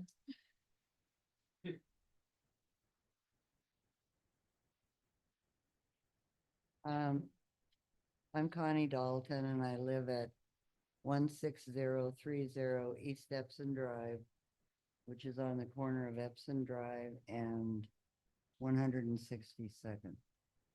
I have a canal behind me, and several months ago, one of the neighbors was parking a big truck back there, and so the Indian Trail people came and put a sign with a circle around the truck, red, no trucks. Okay, I got over that. But then they came, and the truck's been Please gone. speak into the mic. The truck's been gone since June, right around Father's Day, mid-June. But for some reason, very recently, Indian Trail came and piled a bunch of gigantic boulders across the canal entrance from 162nd. According to your website, we are not allowed to block the canal, but I guess you are. And I'm a little concerned about, there is a small opening there, but I don't know that a fire truck could get in there if my barn in the back of my property were to catch on fire. And if mine catches on fire, it'll jump the fence and catch the neighbors on fire and go right down the street.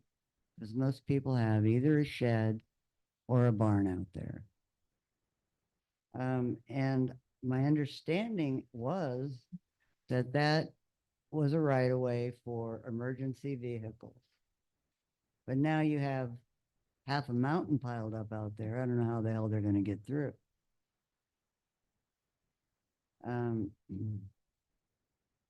I did not want to have to put up a gate, but I will because I can't get any cooperation when I call.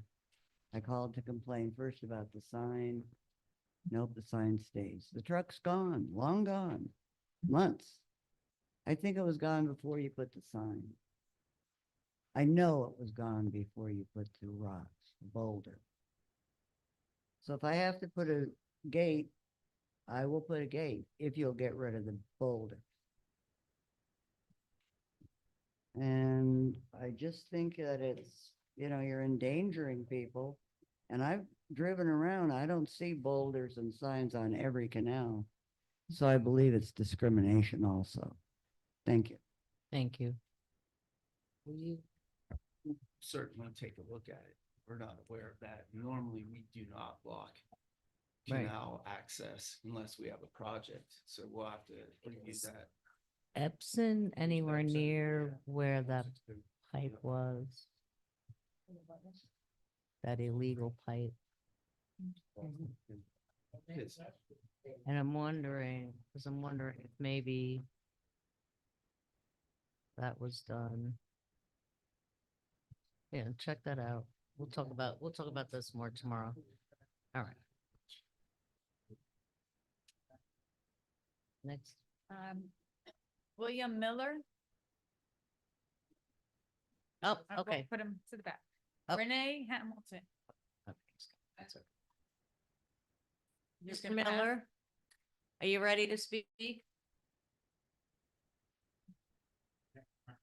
Not gonna speak? Item 9. Oh, no. Alexandria Larson.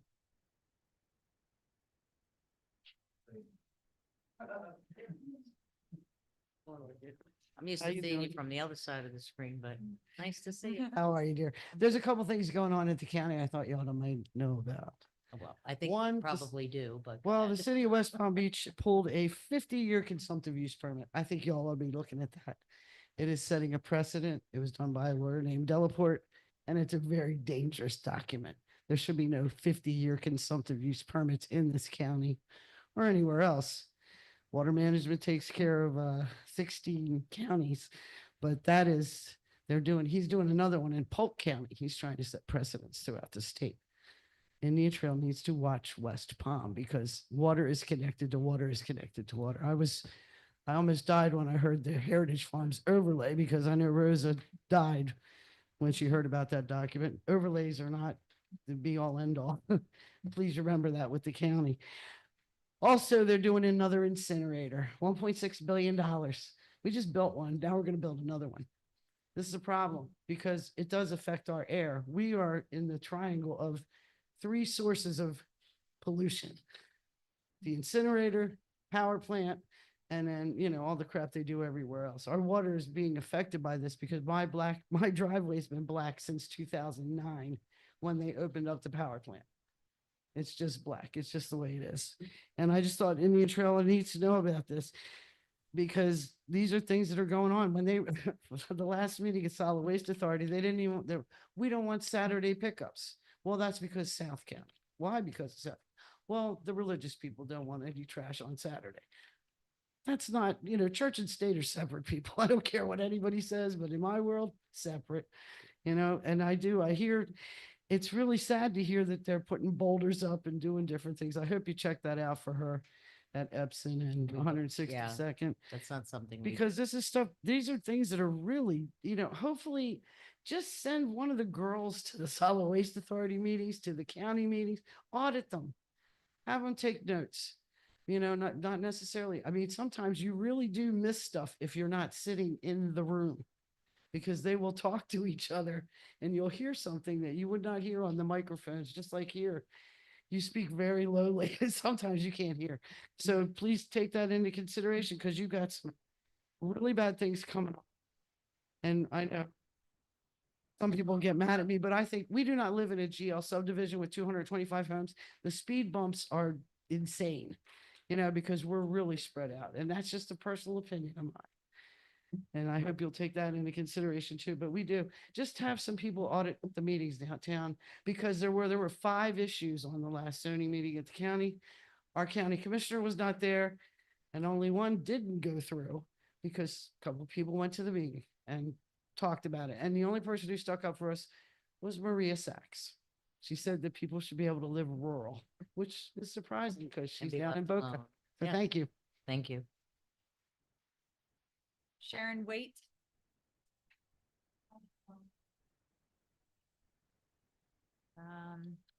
Wendy Rojas.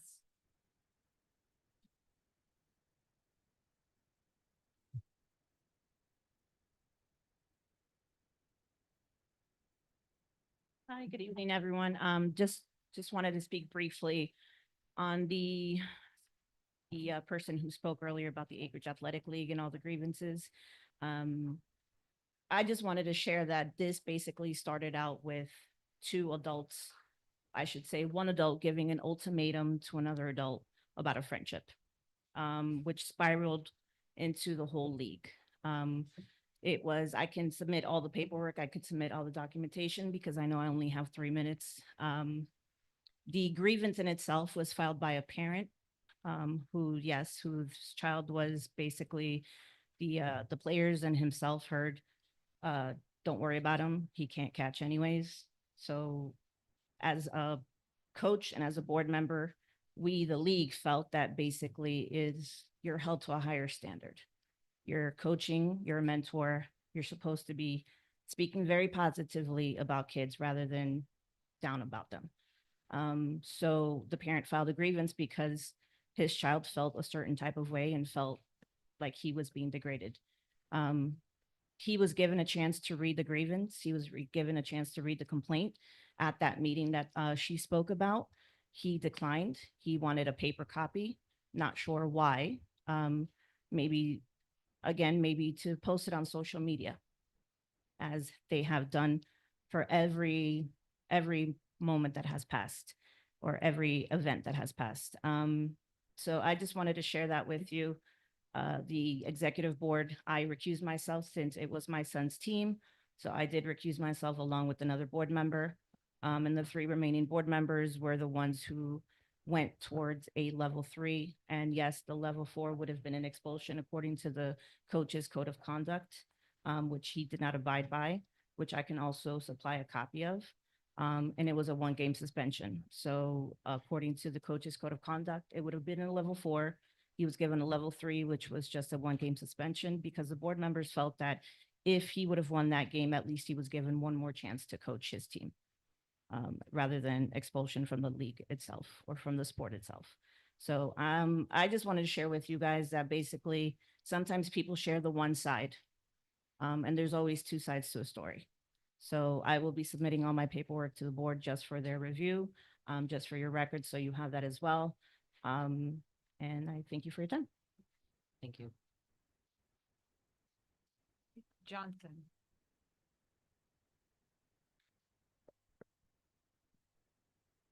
Hi, I'm Lisa Johnson. There were 2 things. We did want to ask you about amending the charter in regards to having anybody that runs to be on the board, a property owner, since you're spending our money. I know you said it's a county thing. I thought it was amendment to the charter. But we could That's speak. not what I was referring to. Oh, okay. We did want to ask about that. The second thing is I just wanted to give everybody an update. We did go to the Board of County Commissioner meeting in regards to the medical proposed medical building on North Lake Seminole Pratt at the end there. And they denied their initiation for the 0.15 bar.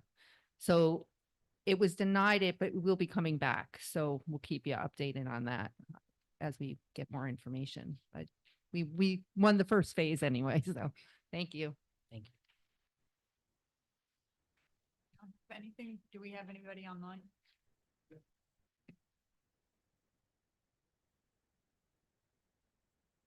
Mr. Monroe?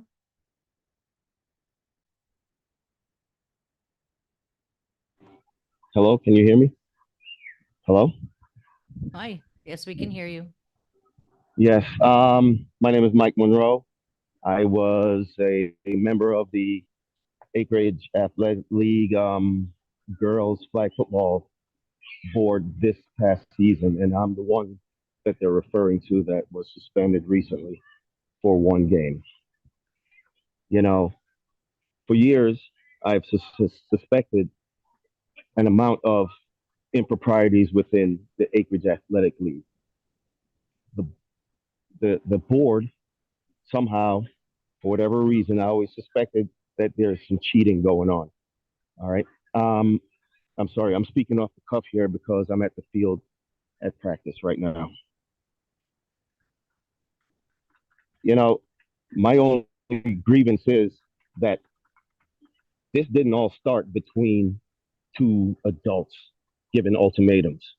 This started when the president of the Acreage Athletic League's husband decided to circumvent and backdoor rules and regulations regarding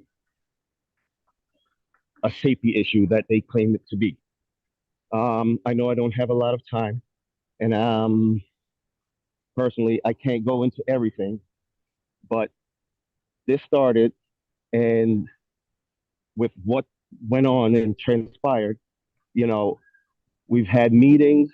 I've shared my disagreement with how they're moving forward. I told them that a safety issue doesn't mean you supplement a team with two additional players. Okay? What you do is you implement controls to prevent this or mitigate any kind of issue going forward across the league. All right? Because when you add players to a team, you have therefore provided an unfair advantage. Regarding the supposed me telling my team, don't cover that kid, he can't catch. Yes, I said it. Okay, I was talking to my team on how to proceed with the game. I received a level 3 suspension, you know, and my only issue with that was that there is executive board members that have committed more egregious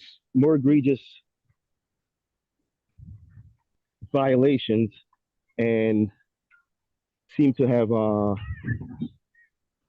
not been able to follow through with what it is that the board had decided or whatever the case is.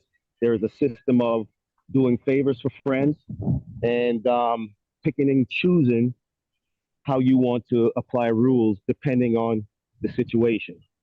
I'm being retaliated against because I'm speaking out, and you know, quite frankly, you know, enough is enough. I've heard way too much about why people have left in the future, in the past. I'm sorry, and I guarantee you, in the future, it's going to continue if we are allowed to continue on this path. Thank you. Thank you, Mr. Monroe. Thank you.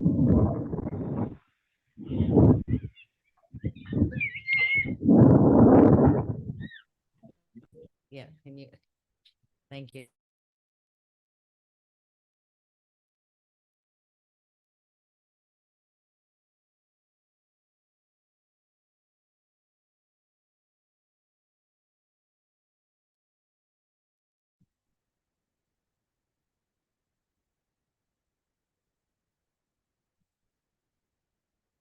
Did you call my name? Hello?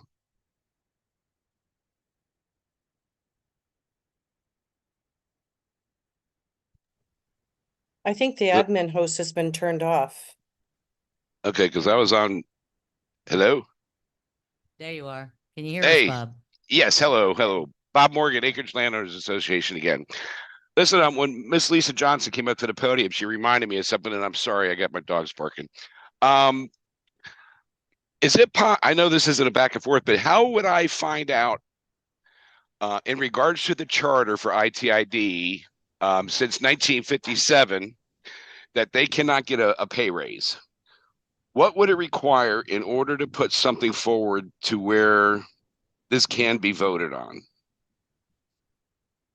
Do I need to send a letter, or does the staff need to do something? I don't know. Again, I know this isn't a back and forth, but I think something needs to be done to change this rule in the charter. The pay you all get on the board is ridiculous. Thank you, Bob. We appreciate that. Thank you. Thank you for appreciating our efforts. Okay, well, who do I contact in order? I mean, is it something that can be done, or is it just because it's in the charter, it can't be done even if the community brings it forward? Correct. The charter would have to go through the legislature. If they're gonna make a change. How would it start? I- Again, I know there's not back and forth. Can I just email somebody that to discuss this? Yes. Can you get in touch with me tomorrow? Yes, I will. Okay, excellent. Thank Thank you. Thank you. Thank you, Bob.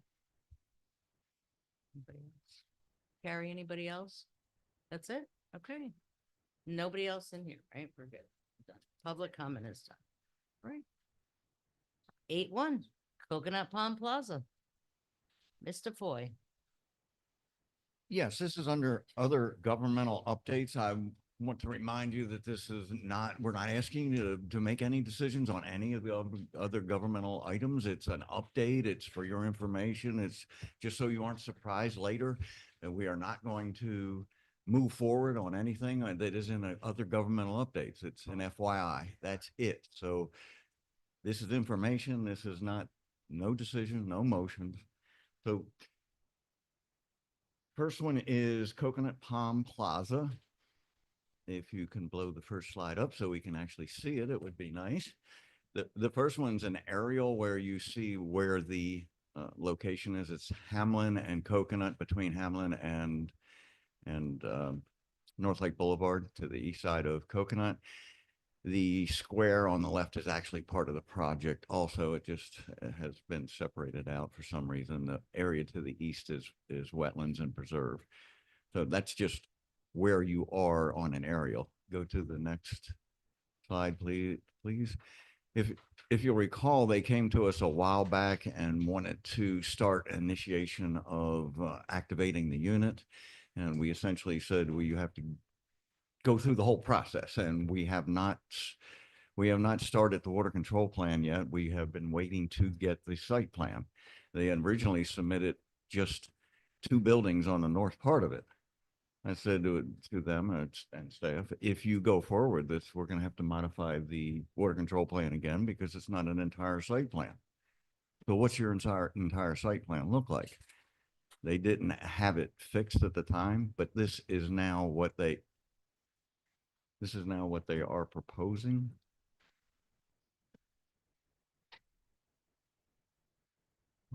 I'm sorry. This was the old site plan. Had the the old site plan. So this is what had originally been proposed. 1, 2, 3, 4, 5 buildings. All right, go to the next slide, please. I wanted to show you what was in 1920. That was the 20 proposal. This is 23, and I wish they were the same scale, so Scarlett didn't have to go back and forth.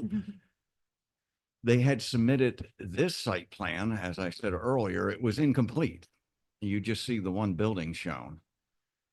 That's what I said was not sufficient to move forward. So go to the next slide. And we have recently been informed.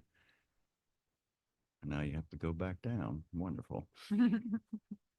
When I view this on my PDF, it automatically goes to the screen. I'm not sure what the settings are to do that.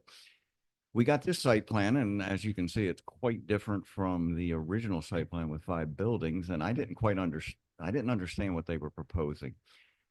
You still have the gas station on the upper left, northeast or northwest corner of the site, and there is another, I can't read it, there's a retail to the east of that. The building to the south, what's all that parking for? So I didn't understand what they needed that much parking. It looked to me, and I apologize for not understanding the site plan as submitted, like there's a little teeny building. Move the cursor to the left on the screen. It looked like it was a little teeny building. So we inquired what this meant, and it says it's multifamily, and they told us it was 176 units. And I'm saying that doesn't make any sense. That would be a 30-story building or something. So we asked for further clarification. Go to the next slide.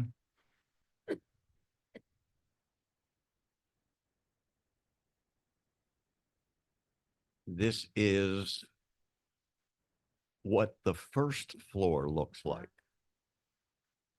So that lobby administration is what is the building, and then there's parking on the first level.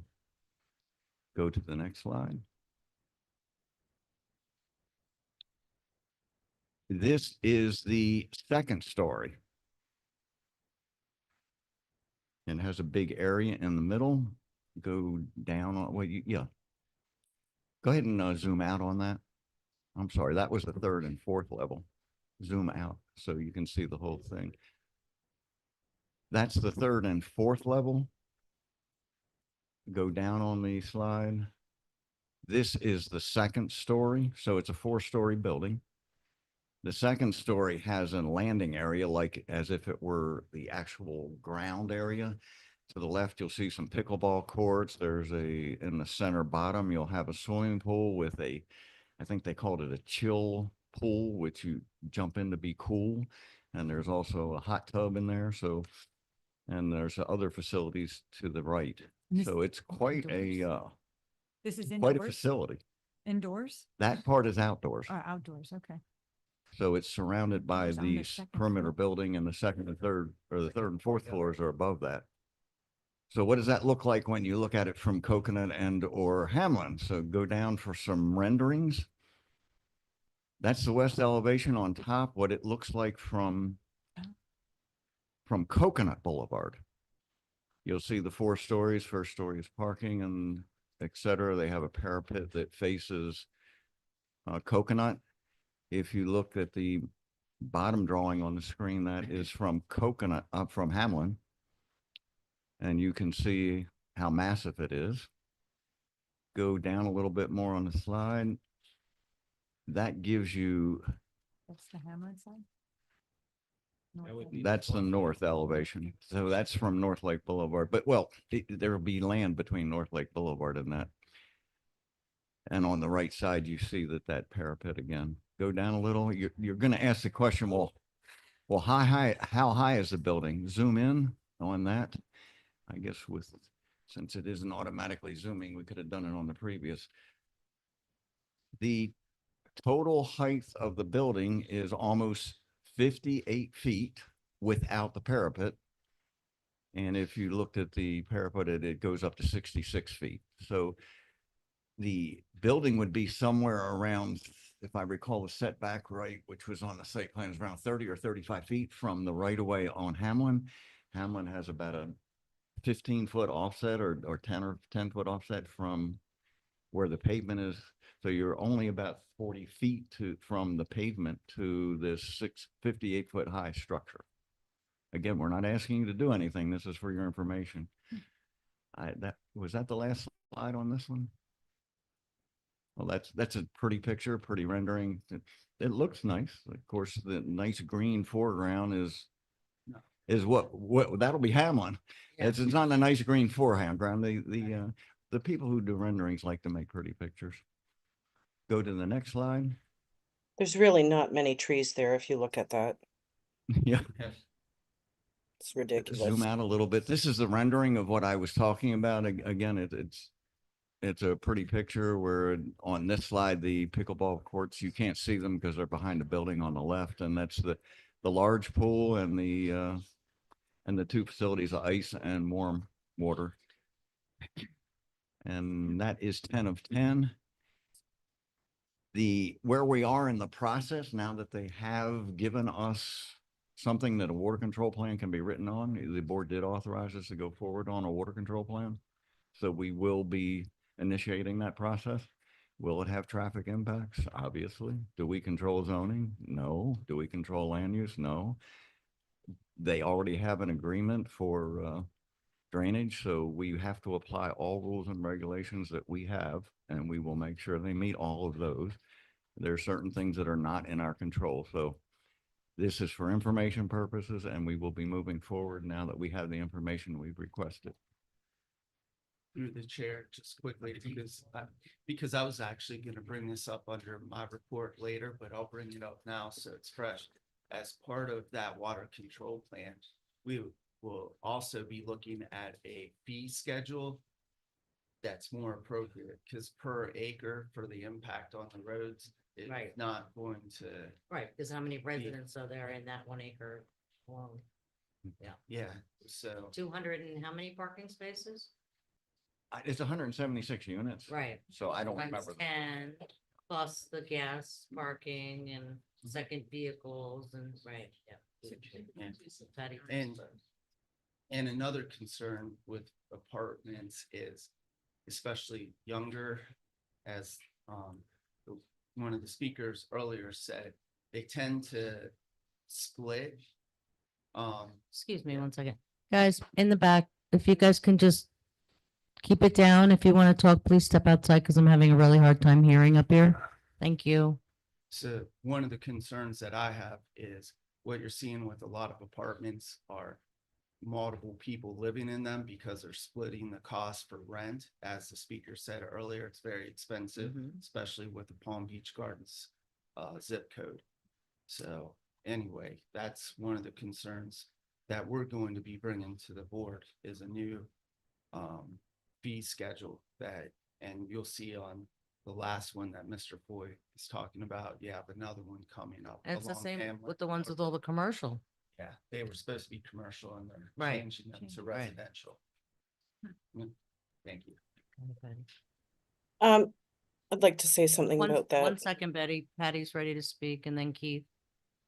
They're still planning on putting the retail on there on top of having this apartment building? There was the gas station, and can you zoom in on the building on the east side of it? I can't remember what they call that. Was that a small retail, I think, or a feed store? Was it a feed store? Feed store, right. So we're gonna have, That it makes- matches the style of the building. Let's put a feed store in There front you of go, it. feed store, right. Feed. F- oh, no, F- No, FSED. FS. FSED. Where's your glasses, Mike? I don't know. Do we know what that would stand for? 1 story, 9,500 square feet. And then a convenience store. Yeah, I believe that is a gas. Is that- station. Is, yeah, we got, is that, Well, like- I'm just assuming here is the convenience store to the left of where the Barker is. Yeah, Yeah, the that's the gas Yeah. station. The convenience store has the gas stations to the north of it. Right. The gas fueling stations, yeah. so they're gonna have these two retail plus this Right, and then the apartment residential. complex.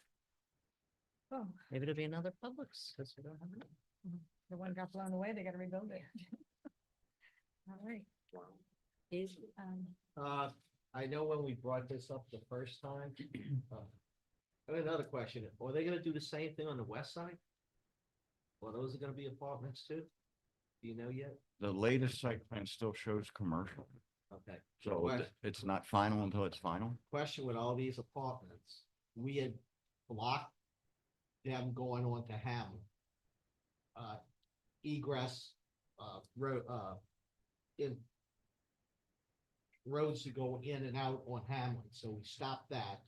And there was still question of them being able to go to Coconut, since we don't own Coconut. If you put 260 something parking spots with people entering on Coconut and North Lake, our residents are never gonna be able to get out on North Lake off of Coconut. So is there anything we can do to tell them they gotta put all their entrances on North Lake and not Coconut? We can ask for anything. I like Charlie Check's answer on that. We can ask for anything. It doesn't mean you're gonna get it. Palm Beach County has the jurisdiction, but as Burgess said earlier, in the engineer's report, you do designate a assessment method. We have traditionally done per acre. That doesn't feel appropriate for this type of use. That's about the only way that I'm aware of at the current time that we have any type of impact to our works of the district that we can pass on to the user. As a longtime member of the Florida League, the Palm Beach County League of Cities, this is one instance that I've always argued about, that I don't think some of these cities should have home rule anymore, because this is ridiculous.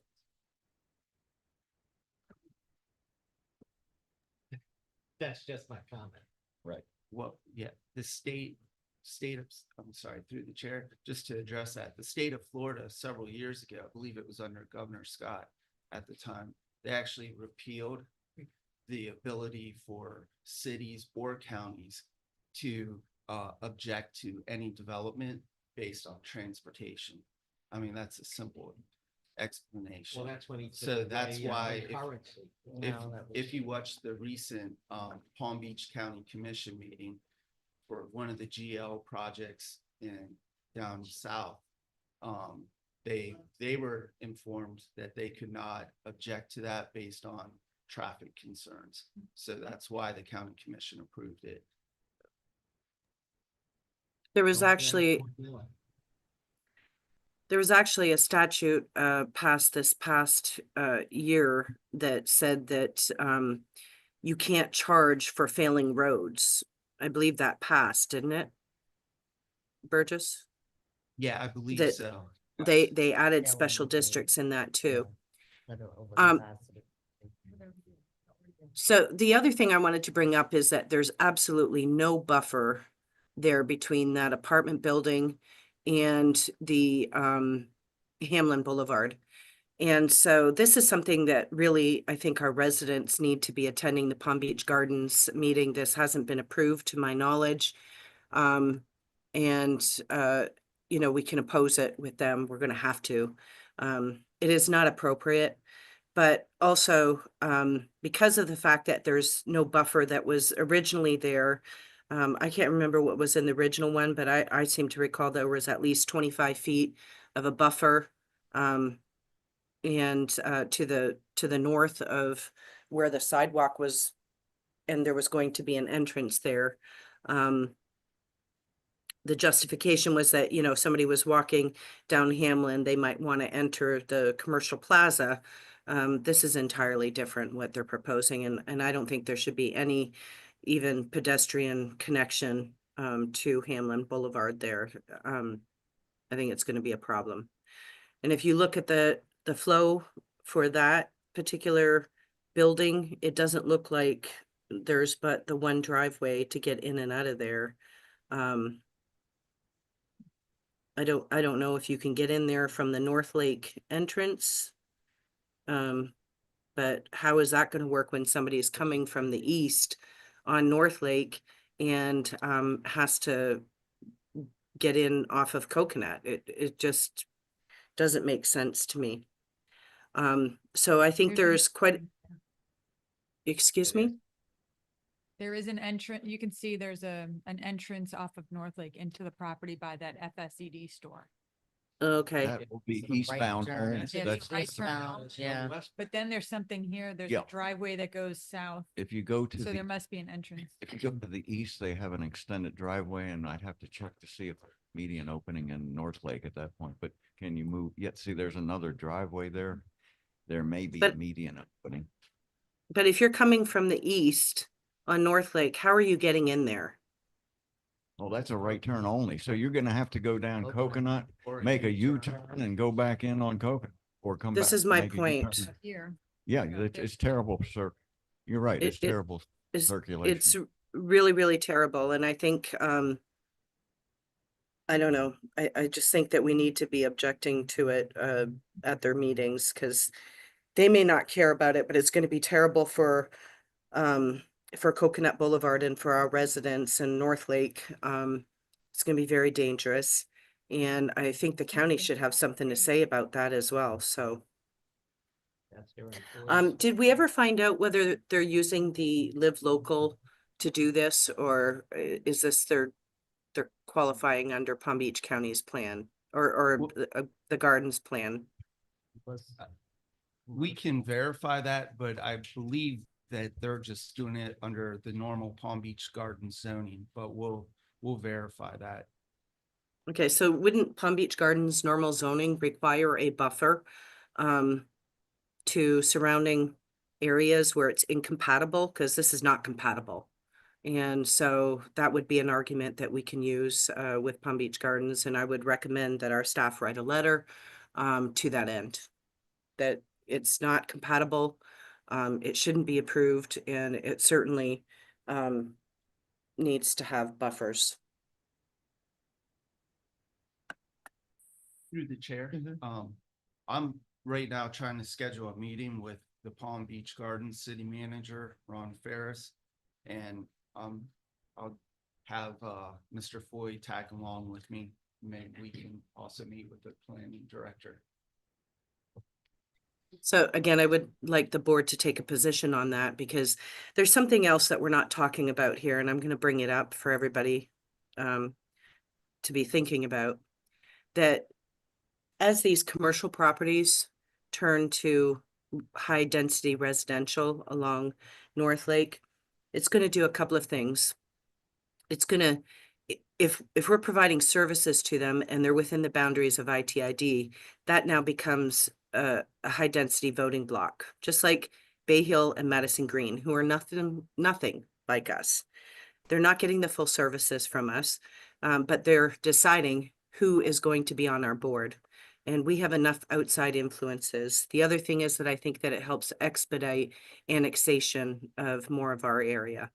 So I think that we need to take this very seriously as a community, but also as a district. This is not what we agreed to when we agreed to give them drainage and to activate their unit. And they wanted to annex into Palm Beach Gardens. And if Palm Beach Gardens wants this, then why are we providing them drainage? I know they're in our boundaries, but they annexed into Palm Beach Gardens. It's not developed yet right now. And I have brought these questions up to legal. I've asked them to look into it, and I want a legal opinion about it.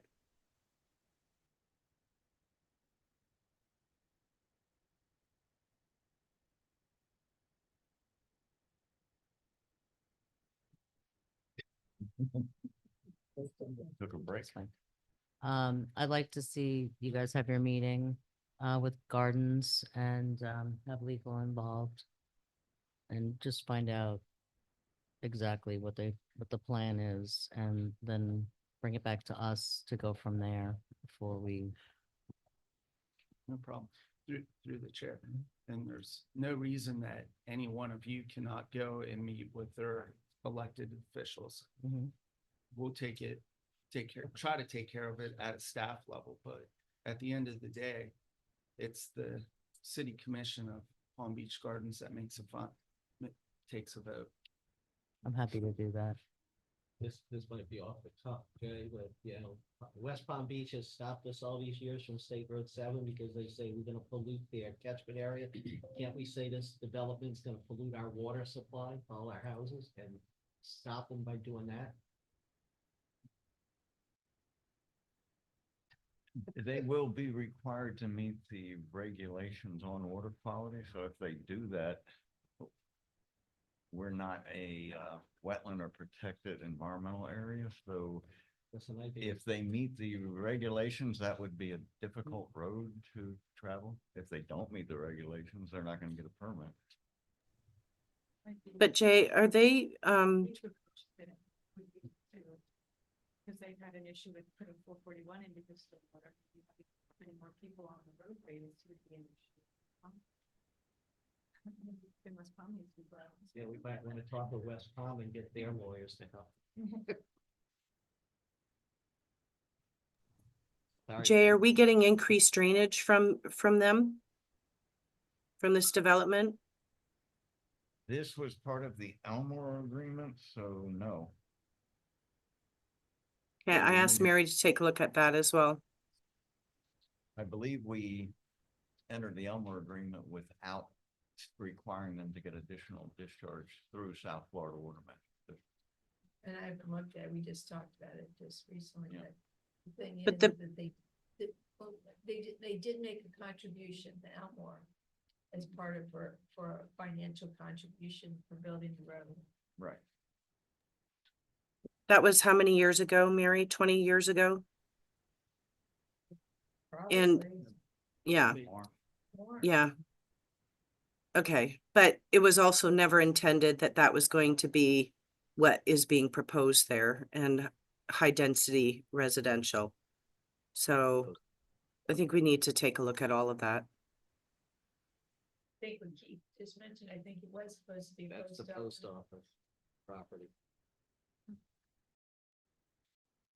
I'll add that we also, when that agreement was entered into, we didn't have as strict regulations on water management as we do now, so they would have to meet stricter regulations. Although, as Ms. Harvey just mentioned, that they weren't required to go to water management to get us more discharge.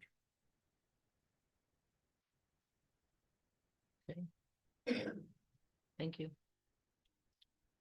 All right, moving on. I may be out of order, but are you taking public comments on the governmental updates, or do you just want to move to the next one? We don't have any for that one. Okay. So we Well, do have for 8.2 and 8.3 though. Okay. Well, then we'll move to 8.2, daycare. This one's located at Okeechobee Boulevard and 162nd, right across the street from the school, which we just made the improvements in the R3 plan. And the property owner is on the southwest corner of that intersection.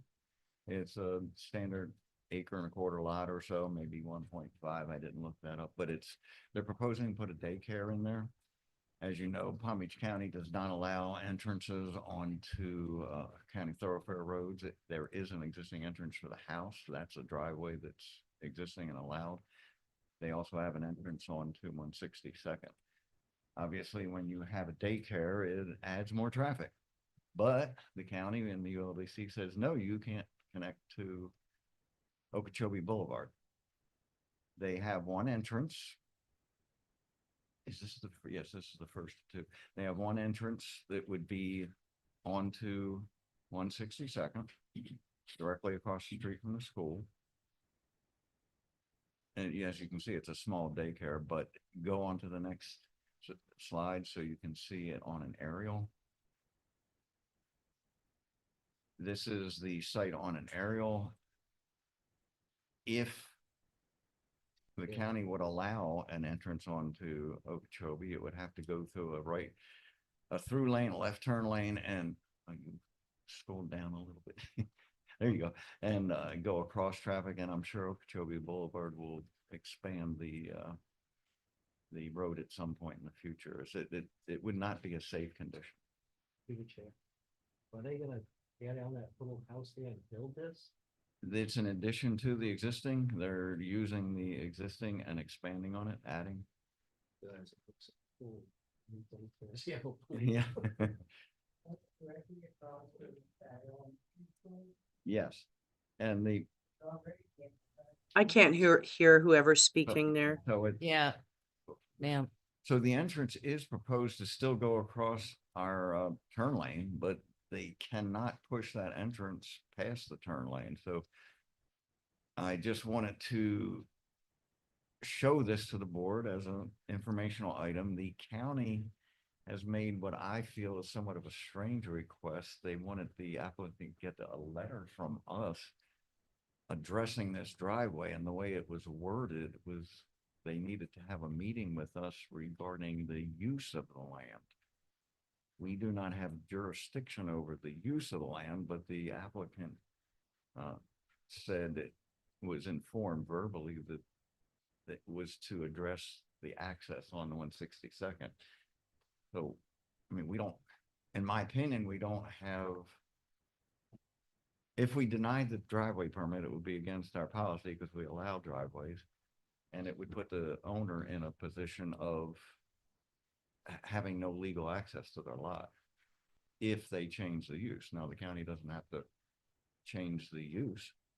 And I just wanted you to be aware of what's coming down the pike, and I guess legal and I would come up with some type of wording to satisfy the county, because if they won't allow a entrance on Okeechobee, we have, in my opinion, no choice but to allow a driveway onto 162nd. Why can't we say to the county, there's already an existing driveway, and if they want to approve a daycare there, then they should continue to allow that driveway? Yeah, we could take that position. It's in their ULDC that's not allowed. So although we could take that position, Mr. Hanson just brought up the fact that there is a drainage issue, which they have been informed of. They have no direct connection to a drainage outfall. They would have to route it somehow and get it to the canal, but they are aware of that. So that it's not going to be an inexpensive proposition to solve the drainage problem. But they have been informed in a meeting that we had with them that that is a requirement.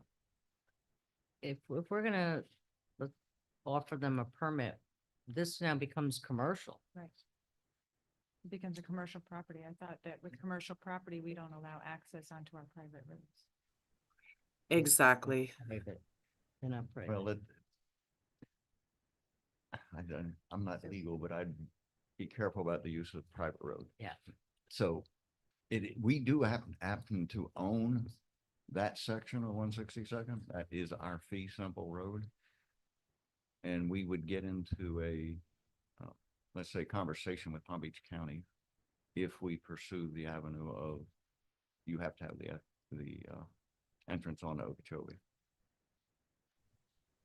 If that's what the board prefers, and I wasn't asking for direction, I assumed maybe wrongly that we would just follow policy, that it would, we have a driveway policy, and if they meet it, they can.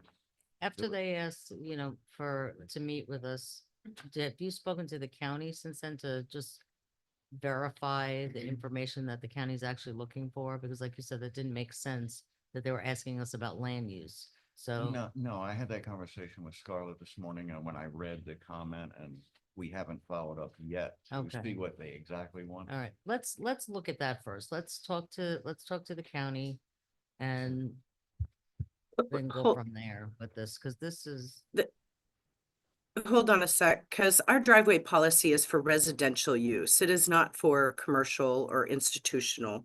And this creates a very unsafe situation at that corner. I'm Right. intimately involved with that road and that school and the traffic problems there. And that will be a huge problem. So it's not a good location. And in addition, if the county is requiring them only to have the one entrance off of 162nd, there's no way that that can work unless they're taking half their property to add additional lanes to go into their property. Otherwise, it doesn't work. go ahead. I feel like this is no different than Planet Kids having to only access Seminole Pratt, not one of our side roads. I think this is no different than the churches that have requested access. I don't see how they could be requesting to use 162nd.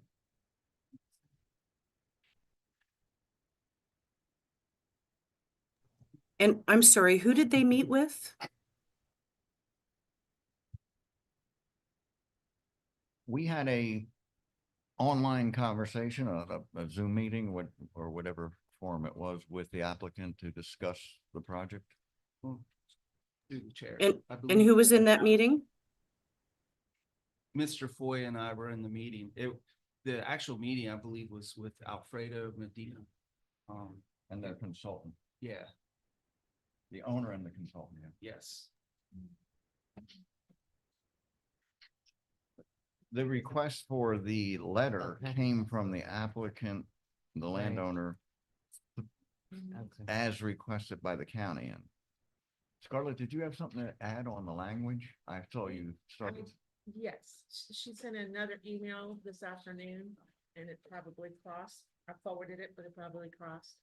This is She took a screenshot. Be allowed to. Couple it. Something totally right next to it. That the only exit. If it's the only place they can have it, then you can't deny it.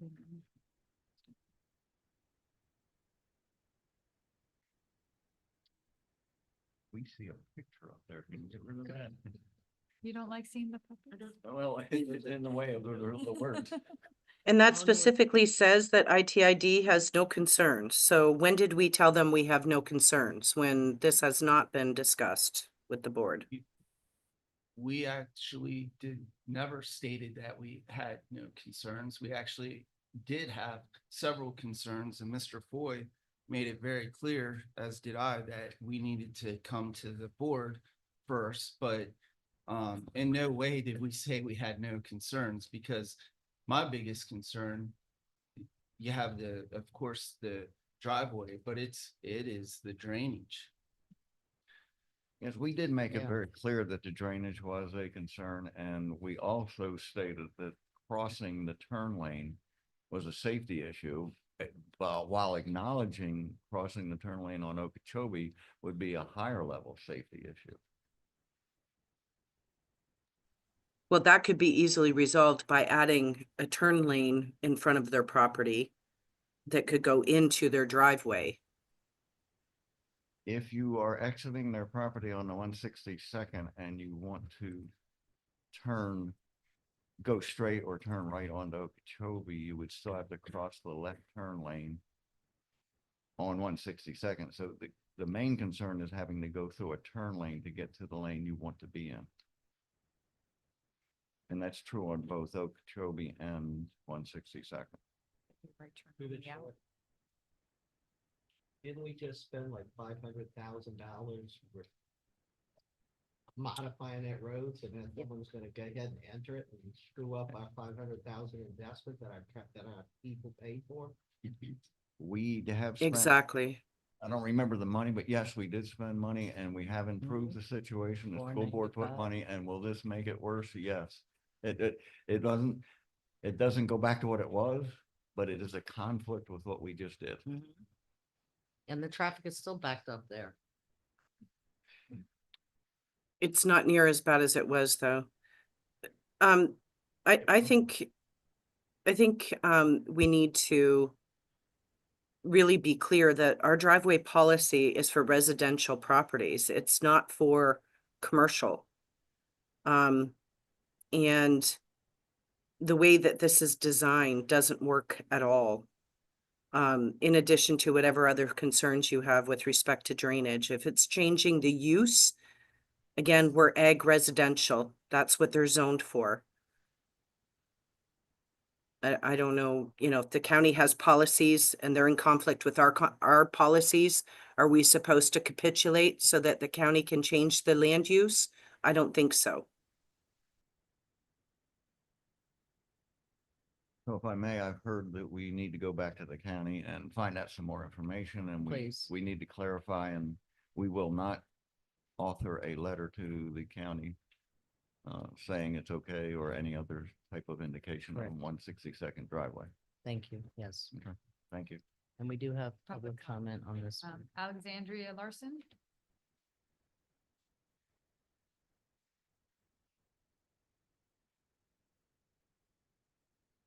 This is like the idiot who's up there by North Lake and he wanted to change everything the other day. People in hell want ice water. They're not getting it. We got to start saying no. See, people got mad at me years ago because I said there is no compromise. You have to say no. That's the way it works. Because compromising is what got us to this point in our lives here in the acreage. It really has, because everybody was trying to capitulate, and you can't capitulate anymore because we don't have the roads. We don't have anything. The people out here are very, very angry about their taxes. I don't know how much they voice it to you, but they voice it to me quite a bit, because I went out and asked about trim notices.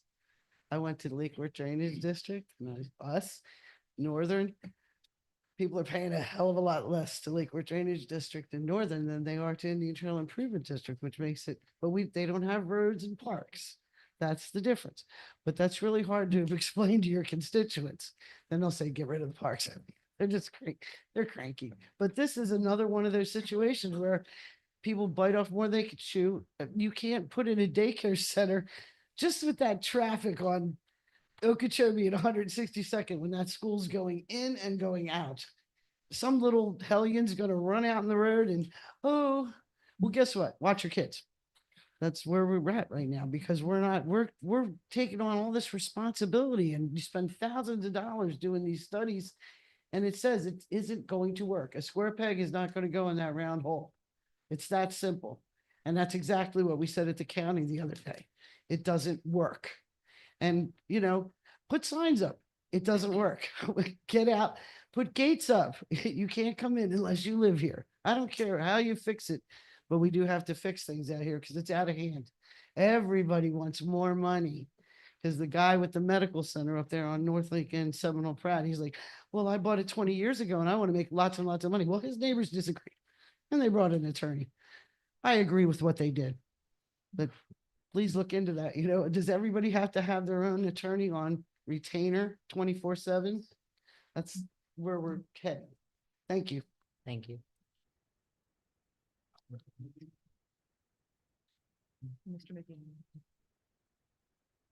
Mr. Medina, there you are. Yes, hello, good evening. I just want to introduce myself. I am the architect working with Miss Maria Vega, who owns that property that we are talking about.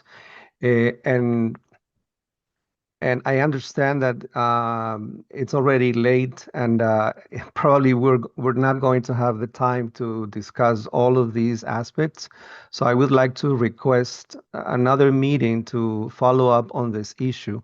But just to talk briefly about this, yes, I can confirm that we have been told by the Palm Beach County zoning department that we had to have this project reviewed by the Indian Trail District and that a letter from the district was required as one of the documents that we have to attach to the application to get an approval for the project.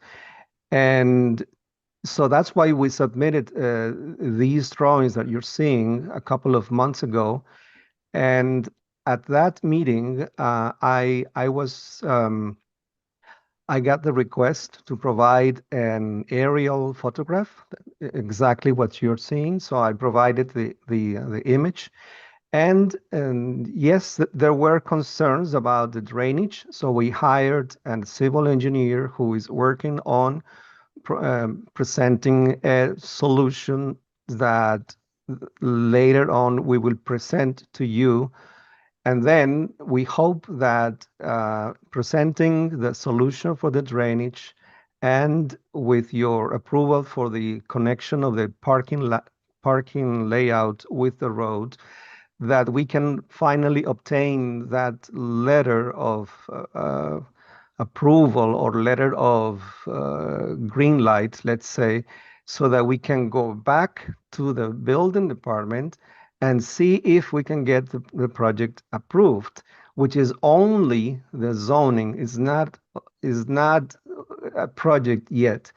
And yes, as users, as architects and clients, yes, we have found information that changes from one place to the other. The Palm Beach County doesn't want us to use the Okeechobee Road for access. So the only other choice that we have is to access the project through 162nd with a distance of 120 feet, I believe, from the Okeechobee. So where we have the parking lot is the only place possible.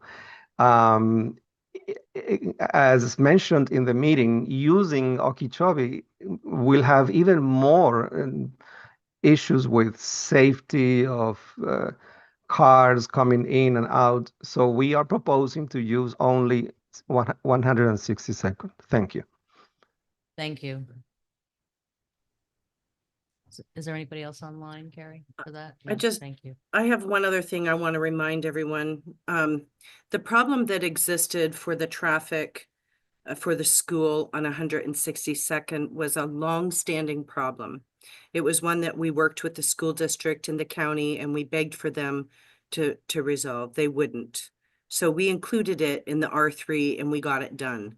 The county has done nothing with Okeechobee Boulevard to resolve the problems there. And I'm sorry, I don't think that we should be adding and making more problems here.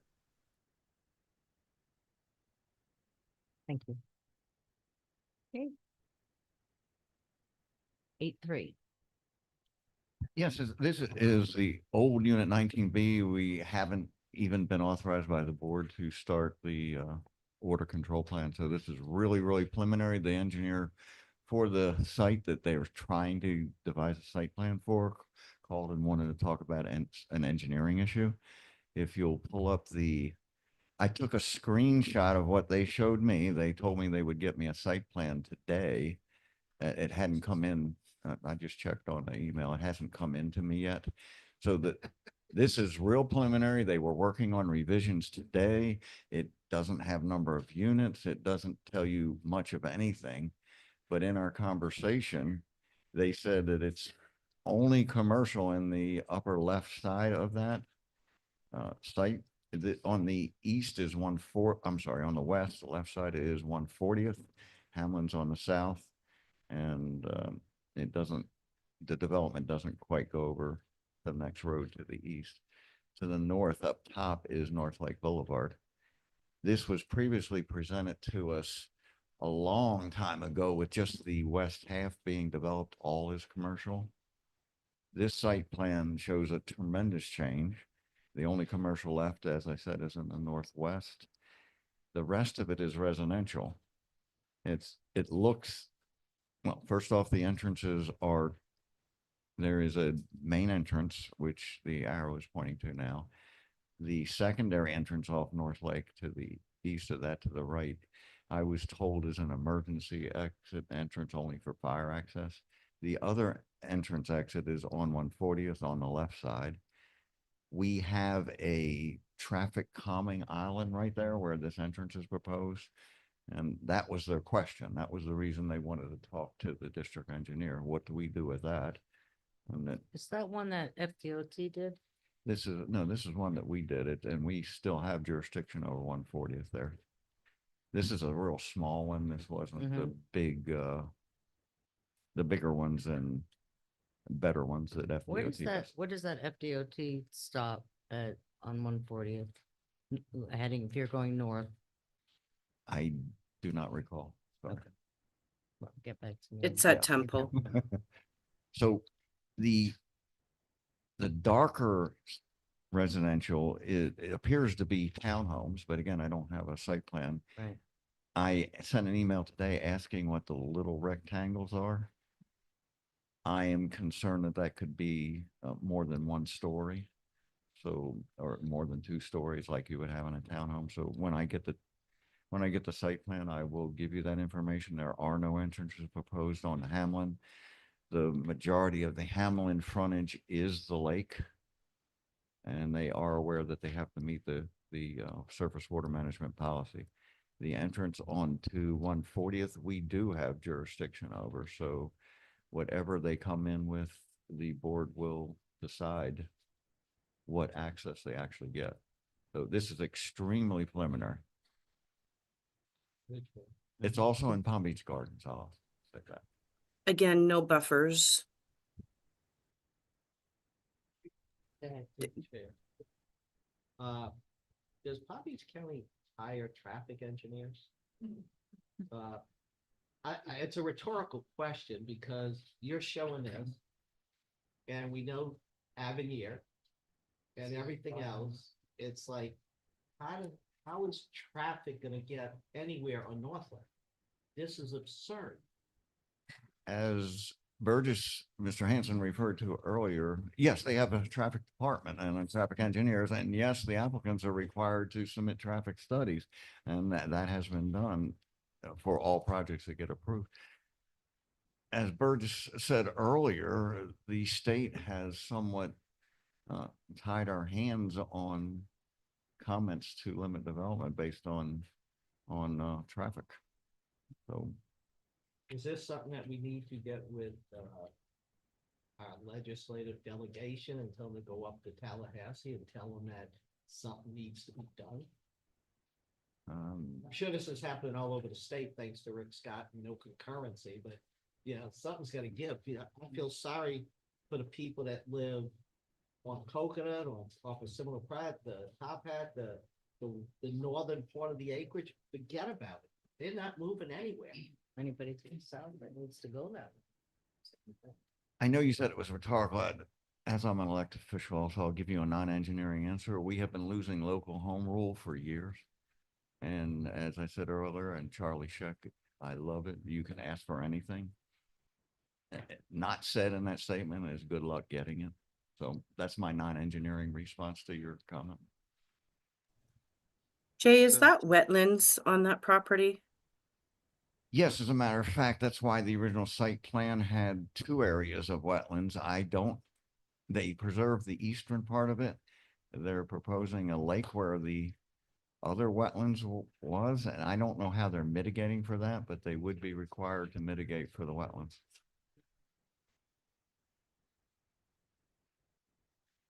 Through the chair, I threw the aerial up here because you can see not only if this site plan were to go through, not only would you have impacts from that on 140th and North Lake, but you can see to the north Avenir.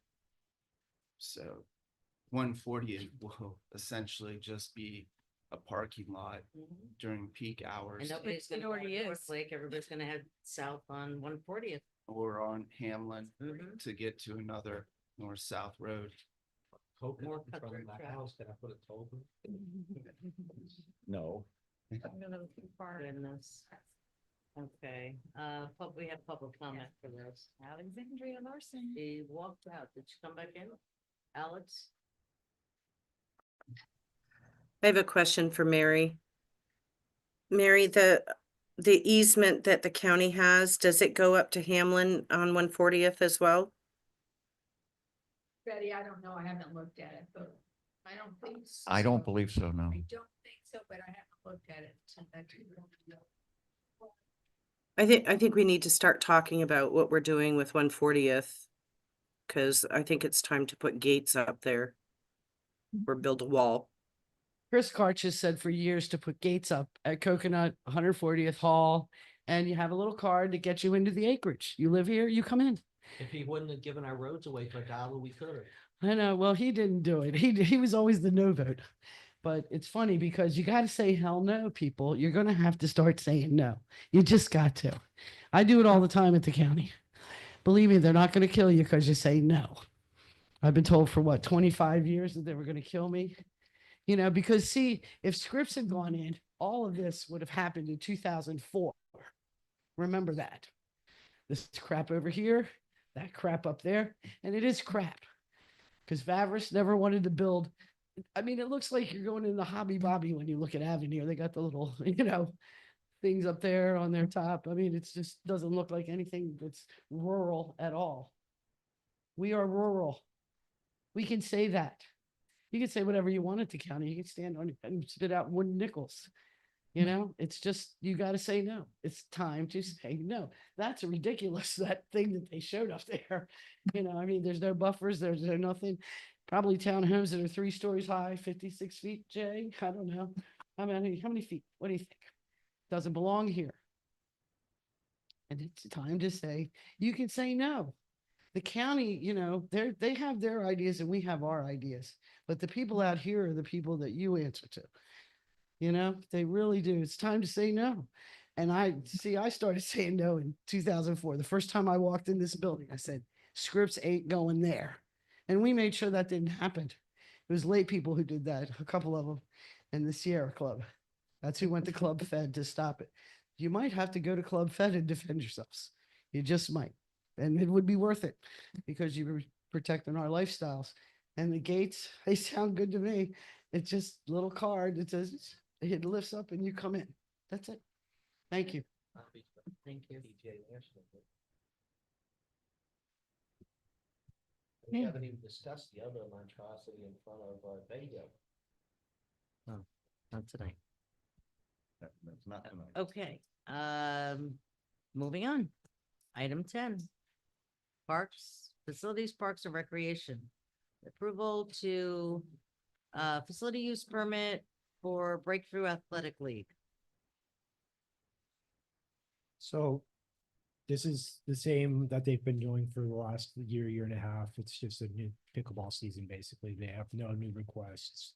It is subject to staff and legal review, and they will be held to the same level as everybody else with the insurance. Great. Okay, thank you. Do we have, yeah, It says tournament. Is that a tournament or a league? It's a tournament. okay, do we have a motion? Are they paying for it?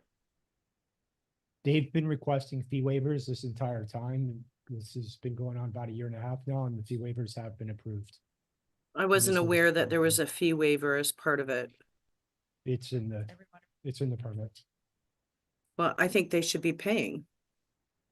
Why are we waiving fees? I believe it's a fundraiser for their league.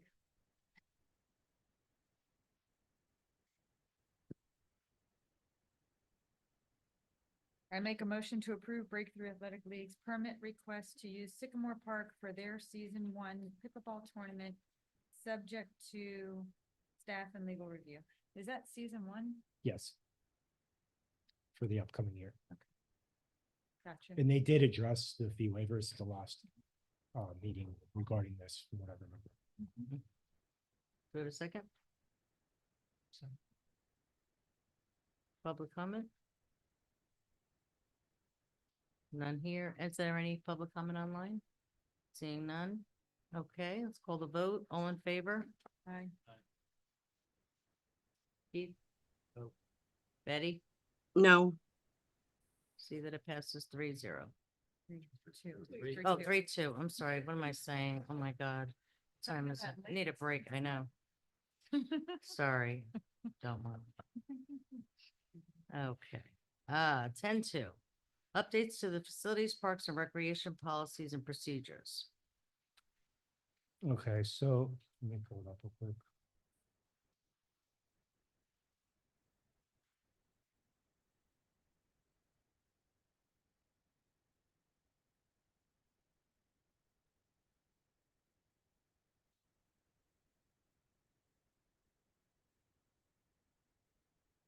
There's 4 changes. I can go through them real quick. Obviously, the first one would be Citrus Grove Park. Now it has lights. The hours of operation would be like ACP at this point would be 8 o'clock to 9 o'clock. That was discussed beforehand. Mhm. Can you talk more to the mic? Sorry. The second change is the insurance that was discussed earlier. That's officially in this. That spot was already, it was blank waiting for this to be put into it. And then the other 2 exhibits that we were waiting on as well was Exhibit A and Exhibit B, and those are the permit applications.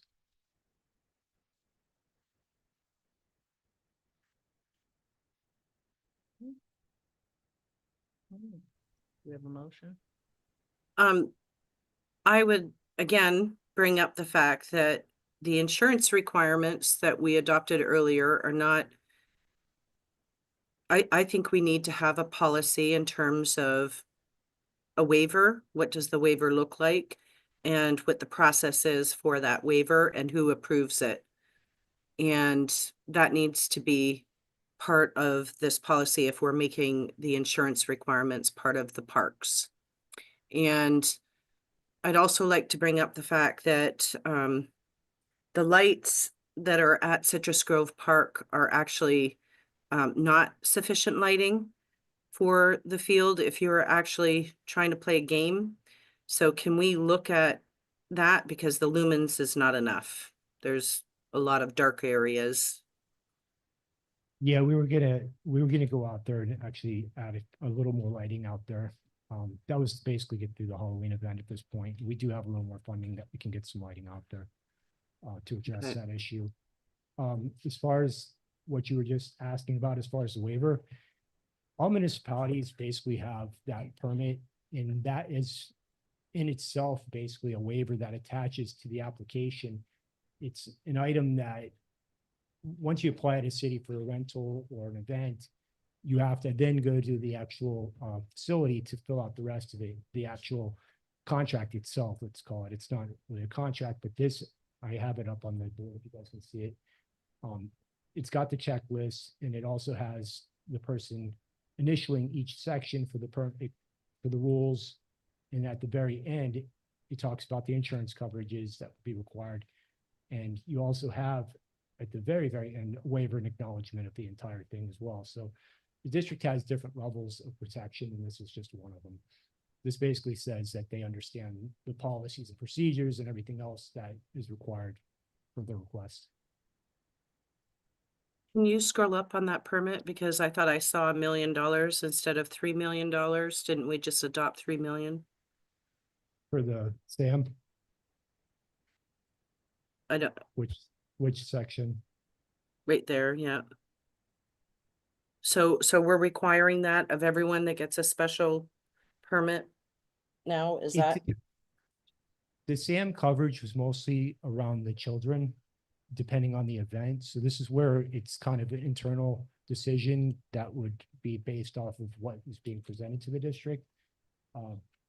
It wouldn't apply in every situation, but in the ones that do directly involve children, it would. So are we requiring it of BA's permit? I'm gonna have to talk to them to see if children are involved. If they are, then yes.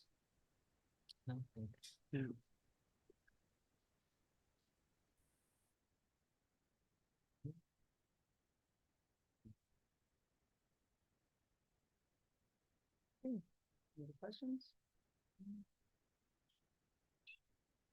They may already have, would they have, I wonder if they would already have that insurance coverage through their league? I'll have to find out. All right, yeah, just look into that, just to have on hand. Okay, do we have a motion? I'll make the motion. Might as well make it unanimous today.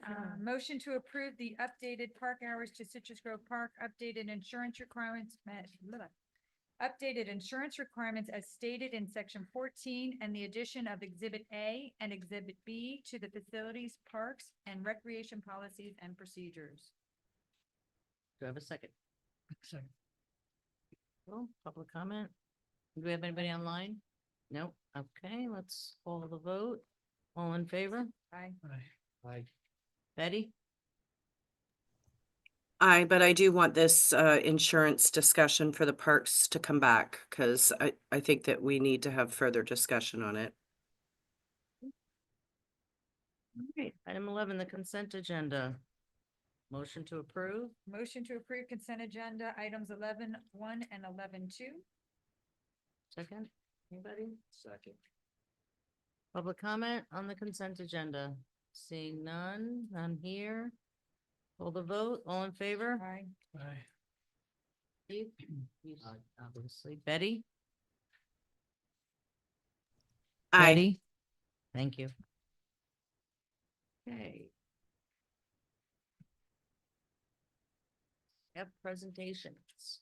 Yes, thank you. So I already went over the one earlier under Yep. other government, but just quickly, we're noticing a lot more obstructions, particularly in canals and swales.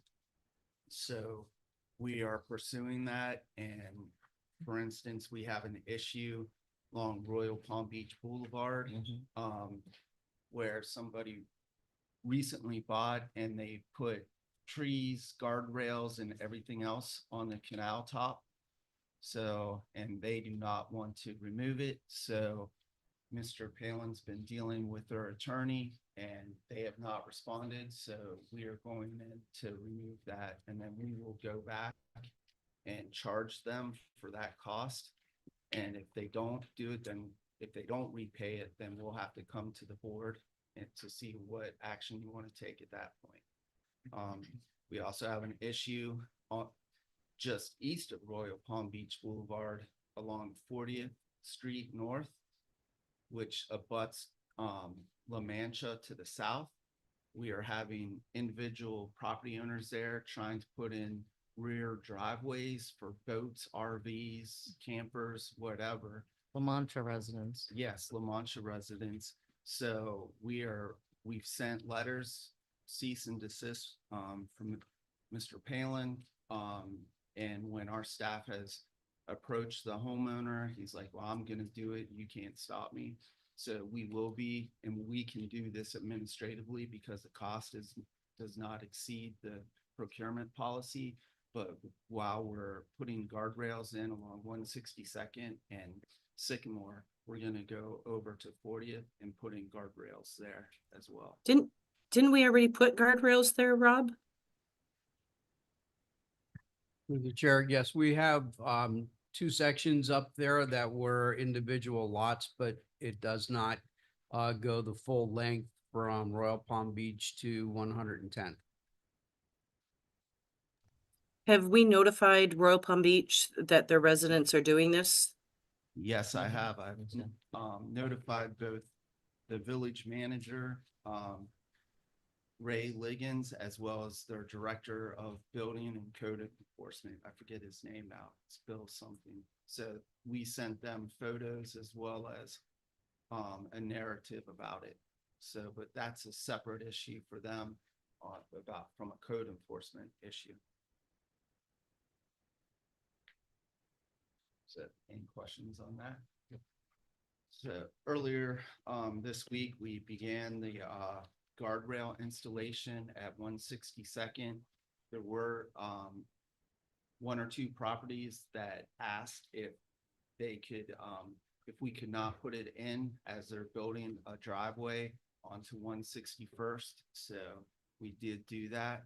But if they don't do it, then the guardrail's going in. Did you give them a time frame? 1 week. So if it's not done by Friday, so they're out of luck. And then just quickly, the contractor that was selected for the R3 road project for 140th Avenue, 61st and Tangerine, they're going to be, they asked Mr. Foy and Mr. Robinson if they could start directly after the holidays, and that way there'd be no interruption or delays because of holidays and things like that. So that project will commence after January 1st and they'll be ready to go. I'm sure everybody's looking forward to that getting done. Yeah, and then couple of parks projects, and I'll let Kenny talk about those with the North Athletic Campus and then also the South Field, the status on the artificial turf. So Juniper, we just got a request from them. We're at that time of year where obviously maintenance comes into play. They've requested to shut the fields down November 23rd through December 31st for maintenance and rest. I gotta say, I was out there the other day looking at some video and things like that, and the fields and baseball fields look good. They're finally coming back after the 5 years I've been here. But the weeds are coming back. I mean, they're gone basically. They've eradicated. It's a huge difference. It's perfect timing to allow this to finish what they started basically. We did get all the engineering and everything complete for south expansion, so it is going into the permitting phase at this point. We're going to push on our side to try to get it done fast. So once that's done, they'll break ground pretty quickly. And the last thing, and I know people were here speaking, so it has nothing to do with that. But unfortunately, the AAL service provider agreement did expire and the board didn't extend it. And so basically right now they have no service provider agreement. It has expired. So the board is going to have to figure out, you know, what you want to do, because I do know that AAL has begun the registration for the February for the February season. So that is something that definitely needs to be addressed. Because they When are did it requesting expire? permit. It expired per November, the November board 9th. direction this past Saturday. What day?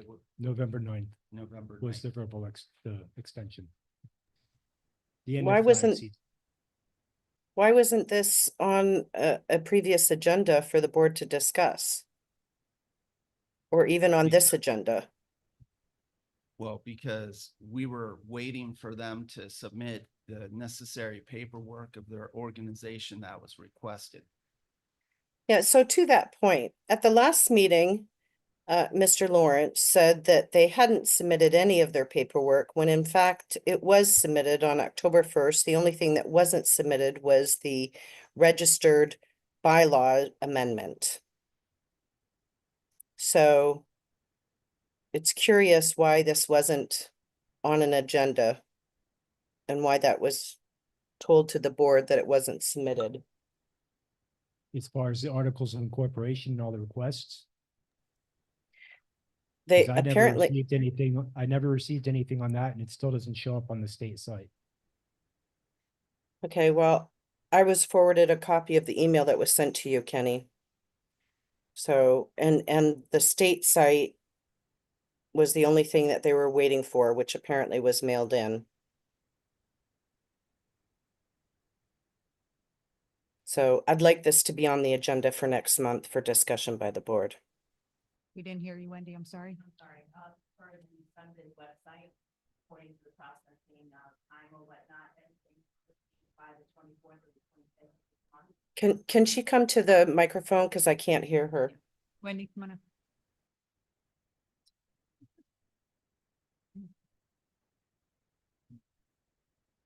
I'm sorry, according to the Sunbiz website, everything received by the 24th and the 25th of October is currently being processed.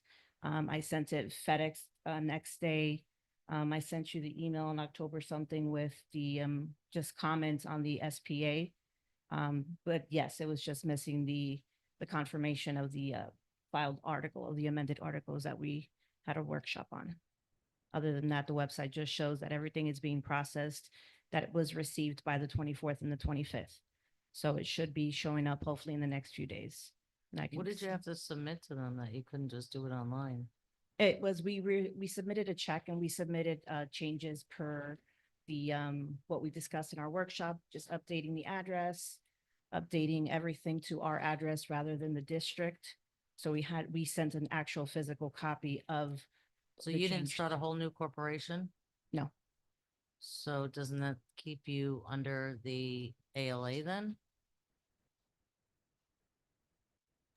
Under the ALA, no.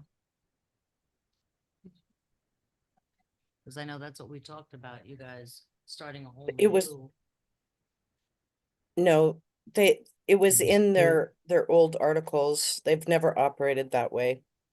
I think when they were originally created, maybe they did, but So there's, to kind of go off of that, the only email that I see is the one that she's talking about with removing some of those items off the SPA, which we didn't receive any of the actual articles of incorporation at the time to discuss. One of the problems that we actually have with this as well, and one of the reasons why we requested for the removal of some of these items is when Mr. Castilla actually left, the only person that could have appointed a new president at that time would have been the Parks Director. So there's a bunch of issues that the district really needs to dig deep into this because of the way it was structured. I don't think that was previously mentioned in our workshop. I know we mentioned addresses, updating certain things like that. And that's what we It's in changed, the but We absolutely did bring that up because I had an issue because it involved Parks Director appointing somebody I'm that gonna- should be appointed by the members of that AL, of the Right. AAL. I'm gonna pull it up right We now. shouldn't be getting involved with that. So I think it If was you look- previously removed, Wendy.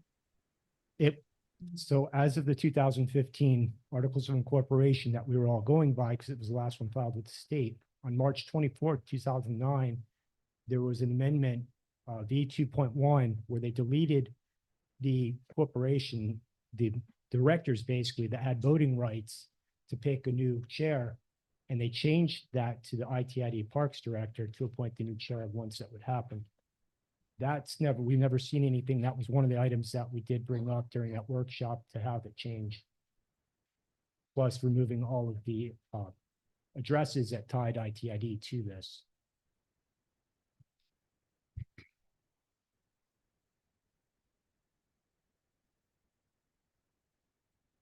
Well, once I have confirmation of the revised bylaws being acknowledged by Sunbiz, I can send a confirmation of that. I know there's a workshop in December. There's also amendments done in 2015, Kenny. Yeah. So. did the There's, pre- go ahead. Go, yeah, so just quickly, because I heard allegedly that Wendy Torado quit as president. I'm Wendy. Oh, shoot, I'm sorry. I thought, I was thinking you were correcting me. I'm sorry. So, but did you quit at the last meeting? I verbally, yes. I You're resigned still the during- president though, right? Yes. And will be helping What with did you any resign transition from? Sorry, I'm not. from the executive board, Okay. just due to all the unnecessary So social who media was- posts of my So child. who's the president now of the executive board? The VP currently right now is Jeff Grafton. When was that made? When was that decided? In 2015, it was Excuse me? deleted. Hold on one moment. What was what decided, Patty? That Jeff Grafton was the VP? I'd have to go back in my bylaws. I can't recall off the top of my head. It was a meeting, election, July. Normally our elections are July, so But isn't Jeff Grafton the treasurer? no, the treasurer was a former executive board member of the baseball sport. I'm confused because when I go on your website, it shows you as president, nobody for VP. Secretary is Brandy I Claude. just, And then, Right. Jeff Grafton is your treasurer. right. We have minutes. We do have minutes if the board requires them that we could submit from our board meeting and our election that we can submit. The website just has not been updated, unfortunately. The state doesn't have a VP on there as well. And again, goes back to the director having that chair. And if that was changed in July, I mean, I know through my position where I work, as soon as the board changes, I go right in and I change and update on Sunbiz.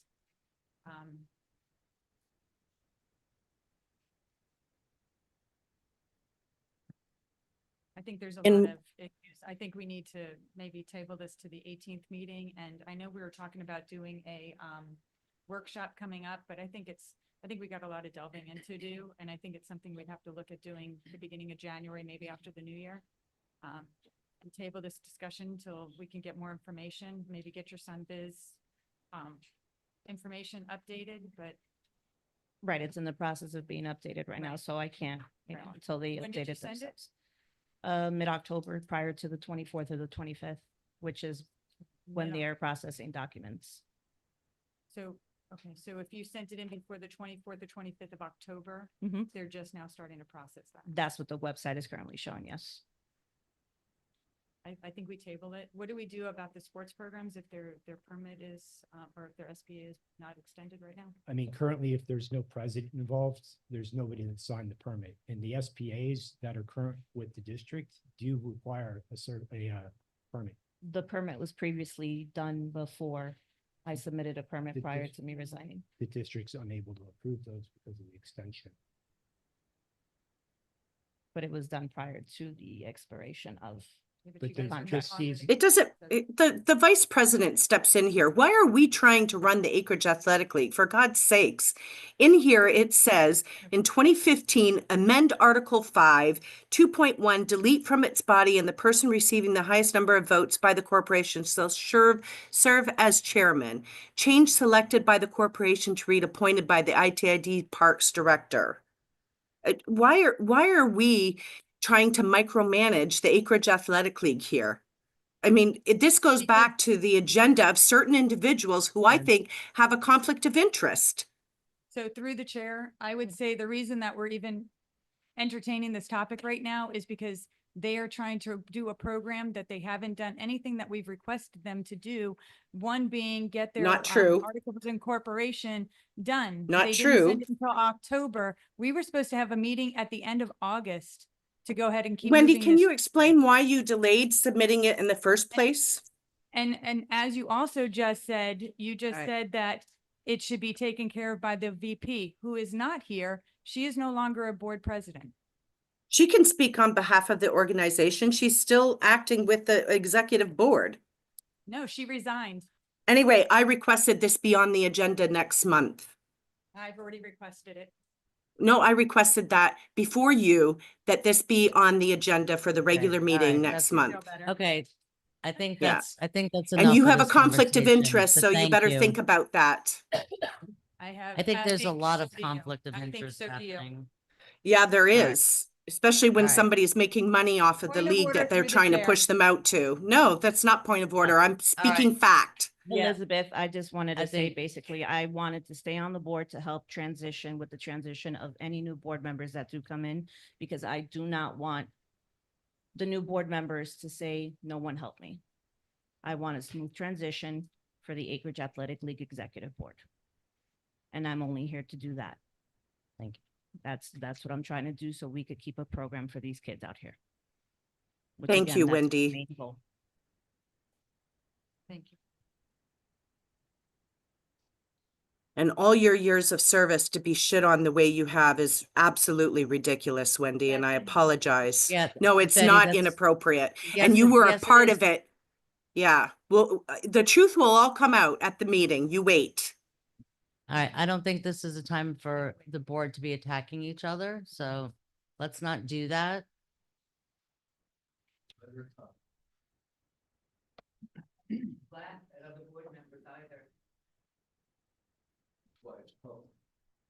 All right, but shouldn't be attacking anybody, whether it's not what, all right. that's Speaking enough. fact is not attacking. Okay, it's, all right, what this conversation is Attacking done is what for you guys now, have been doing to the Acreage Athletic League. That's what attacking is. And, I pointed out all their errors. okay, we have a process to follow. And staff is trying to follow that. And these things were requested to be done and they're working on it. So let's not do this. I did a Understood. public records request, so I have the communication that's going on behind the scenes here. So Okay, let that be known. Please Okay. send that public records request to everyone, Burgess. Will do. okay. Anything else? No. That's it. Okay, all right. I think we need to clarify on the Field closure. space for like, field closures and whatnot. Yeah, Juniper requested from the 23rd of November through basically the end of December, January 1st, for ACP North to be completely closed as far as field use. And that's Um, which field? And then that's baseball? ACP North. It's Baseball. baseball and football fields. So they would have access to Citrus Grove, which we could add additional lighting, and they'd have access to South Expansion. But since there's no existing permit, it would be at first come, first served, open park. We would request that the board consider for the next couple months while we're trying to figure this out, we release the 10-person rule as far as requiring a permit so that the groups that want to use the fields can go out there and use the fields so that the public's not actually getting hurt in the middle of all this. Sure. Is there? I'd like to make a motion Hang to, on, Patty, 1 second, please, 1 second. Patty asked through the chair. Is there a way that we could do something to where we could do a field layout and get some assignments so teams can call in or email or whatever to reserve field space? We can do. So there's no. We can do an internal scheduling, kind of like what would have happened last year with the tournaments that are coming off, so that we can't assign a permit basically at this point, but we can do field scheduling so that everybody's out there getting a spot. The important thing is that the kids get to play. Correct. That's what I'd like matters. to, Correct. I'd like to make a motion to extend the Acreage Athletic League agreement until February 15th or whenever our meeting is in February.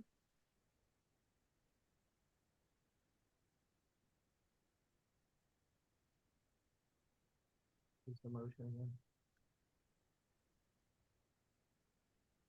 She wants to extend the service provider agreement again. Mary? I'm just trying to look at this. We have a motion to extend. It's really not something that you've got on your agenda. Right, so we have to bring it back next. Well, meeting. it's not something that the board was made aware of was expiring either. Well, we knew what the date was that we gave them, right? Back in July. Started. Yeah, well, we kind of got lambasted anyway. February meeting date is February 19th. Just to be clear. That. Well, we have a workshop scheduled December 11th. They're operating right now without a permit. They need to have their service provider agreement extended. Only a matter of a couple of weeks, and staff just said they'll accommodate them for field time. Yeah, we're just So- hearing it's a first come, first serve now, though. And can somebody please remind me when the Flags for the Cure tournament is? First week in January. And typically we're practicing in December over the holidays. So we're now closing the fields and this is something every year we know about.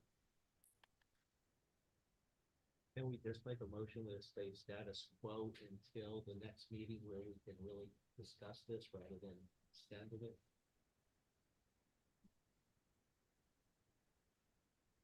Can we do that now? It's up to this board to decide what they want to do, but you're still not dealing with something that was on the agenda. We need to have some motion to add that to our agenda. You're gonna do that tonight. And I requested that for the next meeting and then that's been denied as well. So I don't it's clear hear anybody what other deny people. that. I didn't hear anybody deny that. Okay. So it's on the, it'll be put on the agenda for the next meeting. Yes. Okay. Because we'll have had the workshop, and hopefully we can have everything squared away. And then we have our meeting where we can make our decisions. Comment on that since, and I want to make a comment before on my supervisor's comments about this, but. Please speak into the mics. I can't hear you. I suggest that Richard Vasilati be invited to the workshop since he will be taking over for me.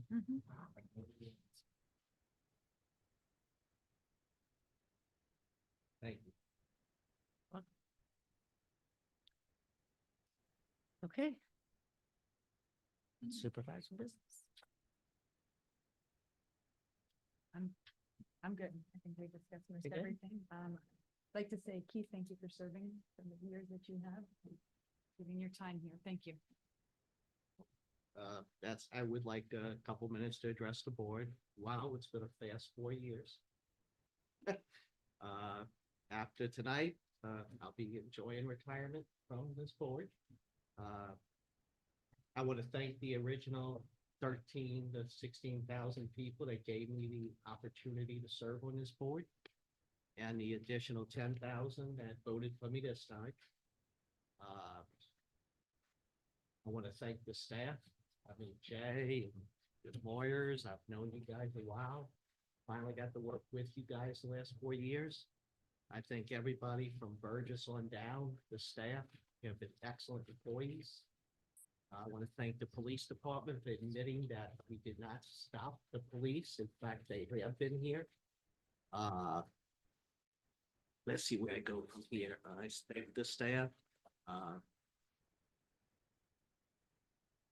I really don't feel like I lost anything as far as an election goes, because like I said, it's been a great learning experience and working with all you people.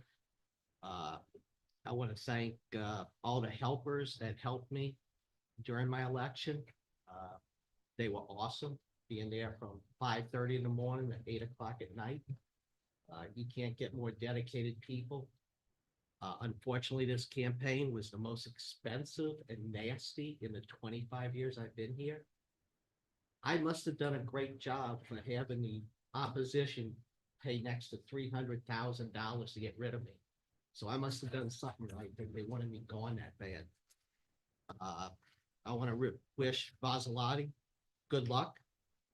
Are you sure you want to still be on the board after tonight?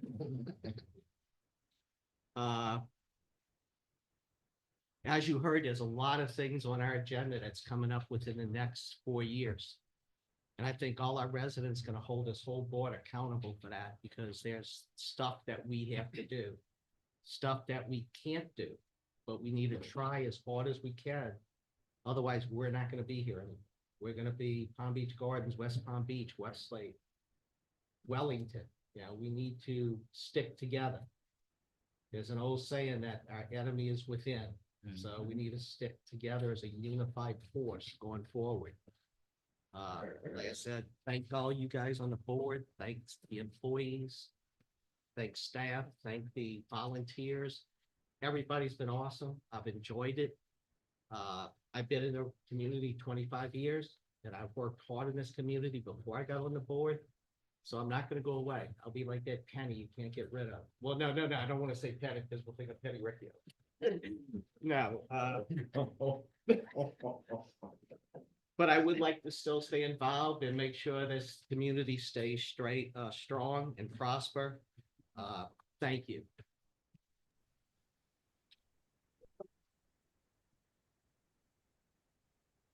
Keith, you still have the workshop. Well, I still got half of next month's meeting too. That's right. So, and I'll be glad to continue working with you guys, and I just wish you guys the very best of luck, because, and prayer, because we're gonna need it based on this debacle on North Lake. And we haven't even discussed what's gonna go on with Judge Sluggott's property. So people better start getting home businesses, because we're not gonna be able to leave the community. Yeah. Thank you very much. Good. I just want to thank everybody for coming out tonight. Residents are an important part of what we do, and